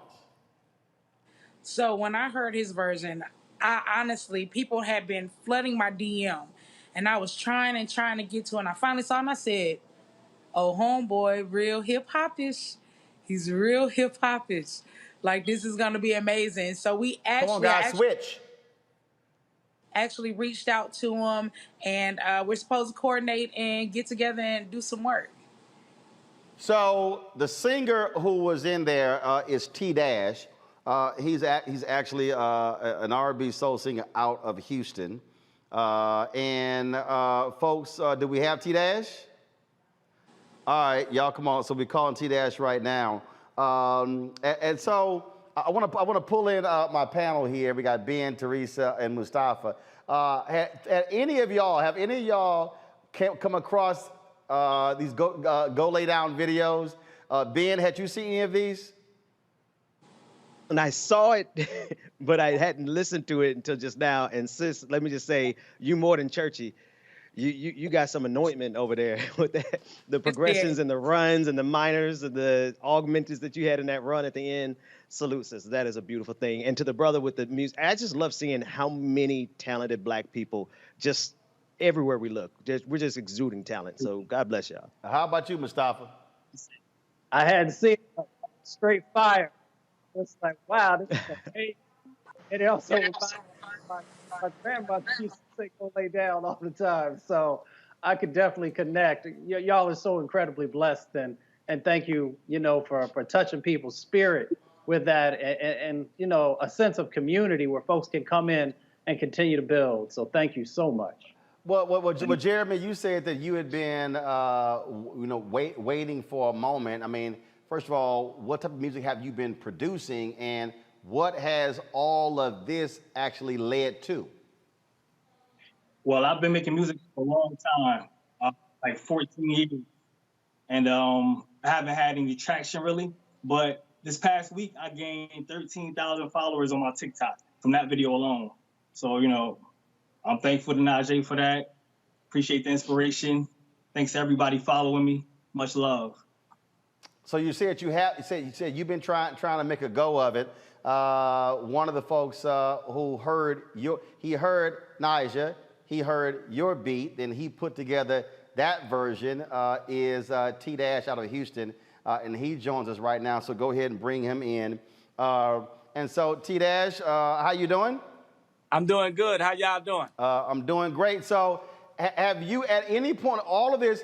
So before I ask that question, what were you doing when you heard NaJe sing "Go Lay Down"? Then when you heard Jeremy's beat, then you said, "I got to go to work." Yeah. So I had been heard NaJe. You said NaJe's, right? Yep. Yeah, I had been heard hers, and I seen other people kind of do the gospel rendition of it. And then when my man's put that beat to it, I was like, wait, man. Hey, this sounding too funky right here, man. I got to do something to it, man. I got to do something to it, And I was outside playing basketball, man, with the kids. And I just said, man, let me go and rock this out right quick, man. And that's what I did. NaJe, you got anything to say? Have you actually even communicated with T-Dash or Jeremy? No, this is actually my first time seeing him besides the video. So it's really nice to meet you, homeboy. Yes. Same to you. All right. So the three of y'all, any question y'all have of one another? I'm just trying to see if y'all ready to work. We got some work to do. Hey, as soon as y'all make it happen, I'm gonna make it happen. Okay, so now Jeremy, you the producer, they singers. What y'all gonna do? So the we're vision, gonna make it happen. We're gonna make a hit.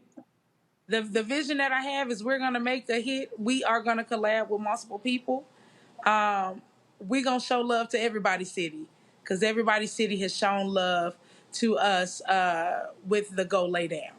So my vision is to show love to every city because every city rocking with Go Lay Down. Well, that is the case. But you do have different versions there. Like there's some songs where they have several different versions, on an album. But I gotta say that T-Dash Jeremy one, that's a little funky there. It's different from the church version. But that thing, because I'm telling you, when I heard it, I literally hit T-Dash on Instagram and said, "Yo, where the rest of it?" Yeah, he did. And all I could say was, hey, man, I just wanted to be a part of it. It was sounding real good, man. I'm glad they did it, man. And I'm just happy to be a part of it. And I see everybody's asking for more of it. I'm like, hey, man, I can't do it on my own. It's going to have to be up to them, if they want to do it. So, hey, like the song say, let's lay it down. So NaJe or T-Dash or Jeremy, have any record labels talked to y'all? Have y'all heard from anybody? And have y'all been communicating on social about doing something? Because so how are you going to take it to the next step? So I've had a lot of DMs and actually emails sent from certain record companies, which was pretty funny. But right now, again, my vision is to gather the people. When I did Go Lay Down, it wasn't for putting out content or any of that sort. I love to sing. I love to make music. And I love the fact that there are so many people around the world joining in to push it and have fun with it and show love with it. I've been reaching out to some other people. I did reach out to J Random, the producer. And we are supposed to talk again so we can get things started. Beauty by Arlisha, who also was a part of it. The Real T-Dash, who also was a part of it. And if you get a chance, MJ Hanks put out something early this morning, and I lost my mind because it was amazing. So we are definitely going to collect. You said MJ Hanks? MJ Hanks. Put it out where? On Instagram or TikTok? He put it out on TikTok, and I put it out on Instagram. Okay. It's MJHANKSS on Instagram. And homie did it.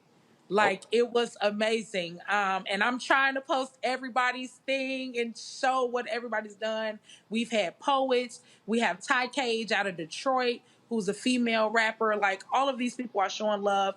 And so my plan is to rock with the people. All right. Well, so while we're here, T-Dash, tell folks about your new music, where they can go check it out. Yeah, so The Real T-Dash, that's on IG, TikTok, Twitter. And I have a new video that's out, one of my singles called Side Chick. That's on YouTube and everything. So y'all make sure y'all go follow me on the YouTube, which is The Official T-Dash. Go check that video out. I also have my country single out, which is called I Want It All. That's also on YouTube with the video as well. So I have 4 singles that are currently out. One is called Love Train featuring Paul Wall. The other one is called Beautiful, Uplifting for the Women. And like I said, Side Chick, and my country single called I Want It All. So please go check those things out, man. And let me know what y'all think. Jeremy? What you got cooking? Everybody, you can follow me on Instagram at j.random.producer, TikTok at j.random.producer. Right now, I'm just working, trying to inspire people, trying to make the best music possible and connect with people like minds and creatives. All right, then. NaJe, because you're in Gary, Indiana, correct? At this moment, I'm in Texarkana, Texas. Texarkana. Okay. Is that where you're based? I'm in Texarkana. Okay. Shout out to Texarkana. So you in Texarkana. T-Dash, he's there in H-Town. And Jeremy, you're Connecticut, right? Correct. Okay. All right, then. Well, look, y'all let me know what happens with this collaboration. We'd love to check it out. Y'all keep putting it out there, and it's crazy how just more versions keep coming out. And this is what NaJe posted on her Instagram. Check it out.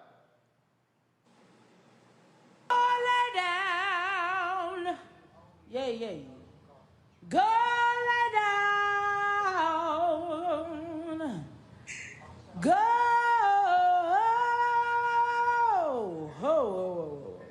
Lay down. I'm about to go lay down. I'm about to go lay down. Look at your neighbor and say, go lay down. Go. Yeah. Oh, not after she smoked the 10th blunt. Okay, that was too funny there.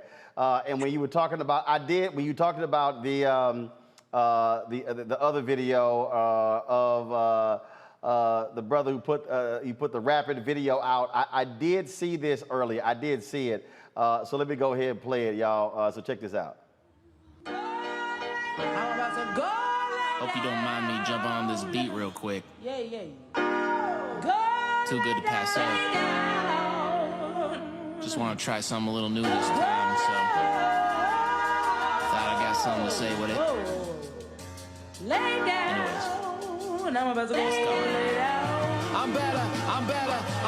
Go lay down, 'cause it's been a whole day. Got me walking at a work like yeah. I'ma turn off this track, let that Spotify play. Driving down the I-5 like get out of my way. Why is life like a never-ending test, man? I've been studying so hard, but I don't get it, man. Multiple choice, but I check C on everything. I need to clear my head, hope I do it while I'm resting. Go lay Everybody down. trying to get a little something as a part of this. And so, again, this thing is has gotten real popular. Folks, we appreciate it. Certainly good luck. NaJe, thanks for creating that. And how many views is it up to now? We are at, I believe it's over 5.8 million. That's crazy. That is crazy. That is crazy. Well, you created it, and T-Dash added he added his special sauce to it. Jeremy his special sauce, and so y'all let me know when the different singles drop so we can premiere it here in Roland Martin Unfiltered. And make sure you guys go check out the website. We're gonna have the website dropping, and we're gonna have Go Lay Down merch for everybody. Of course. All right. We'll be looking for it. Thanks a lot. Thank you. Thank you for having us. All right, folks. That is it for us. Folks, this is why we love doing what we do. Y'all please support us here at Roland Martin Unfiltered. Y'all can provide us, again, every dollar you give goes to support this show, allows us to be able to do what we do. Want to thank folks who have supported us via PayPal, which is paypal.me/R-Martin-Unfiltered, Venmo.com/RM-Unfiltered, Zelle is Roland@RolandSMartin.com, Roland@RolandMartinUnfiltered.com. And as I made it perfectly clear, we are not going to be giving out our Cash App until the folks at Square who own Cash App, until they get rid of those fraudulent accounts. They are still active, and I've made it clear they should repay people their money who got swindled by these scammers. And so pull the graphic up if you got it over there. These are these fake Cash App. They're scammers, they are frauds, they're crooks, and we purposely are calling them out. And so please, we want you to do the same. So if y'all have the graphic over there, please pull it up. If not, I'll go ahead and pull it up right now. These are those fake accounts right here. $RMUNF, fake, it's fraud, it's a scam. $RMUNFI, fake, fraud, scam. $RMUNFIL, fake, fraud, scam. $RMUNFILTERE, fake, scam. So we are not going to be giving our Cash App. We're not using them at all until they get rid of until they shut these accounts down. And I just checked, they are still up. And I have emailed senior executives at Square. Jack Dorsey, you're the CEO of Square and Twitter. I'll hit you on Twitter. I've hit you on Instagram. You need to respond. I've also hit Lauren Weinberg. She's the head of global communications and marketing for Square, which owns Cash App. I've hit her on Twitter and hit her on Twitter. Have not heard back. I've hit other Square executives on LinkedIn as well. And I've made it clear I want these fake accounts shut down, and people who have given money, that money should be returned to them expeditiously. And so, but the first thing is shut these accounts down. They're using our likeness and image to steal money from our people, and that is foul and it is wrong. Folks, right now, with the voting town hall from the National Coalition of Black Civic Participation happening as we speak. So we're about to sign off. Y'all can check that out. We're streaming that right now as well on Roland Martin Unfiltered. I'll see y'all tomorrow. Hi!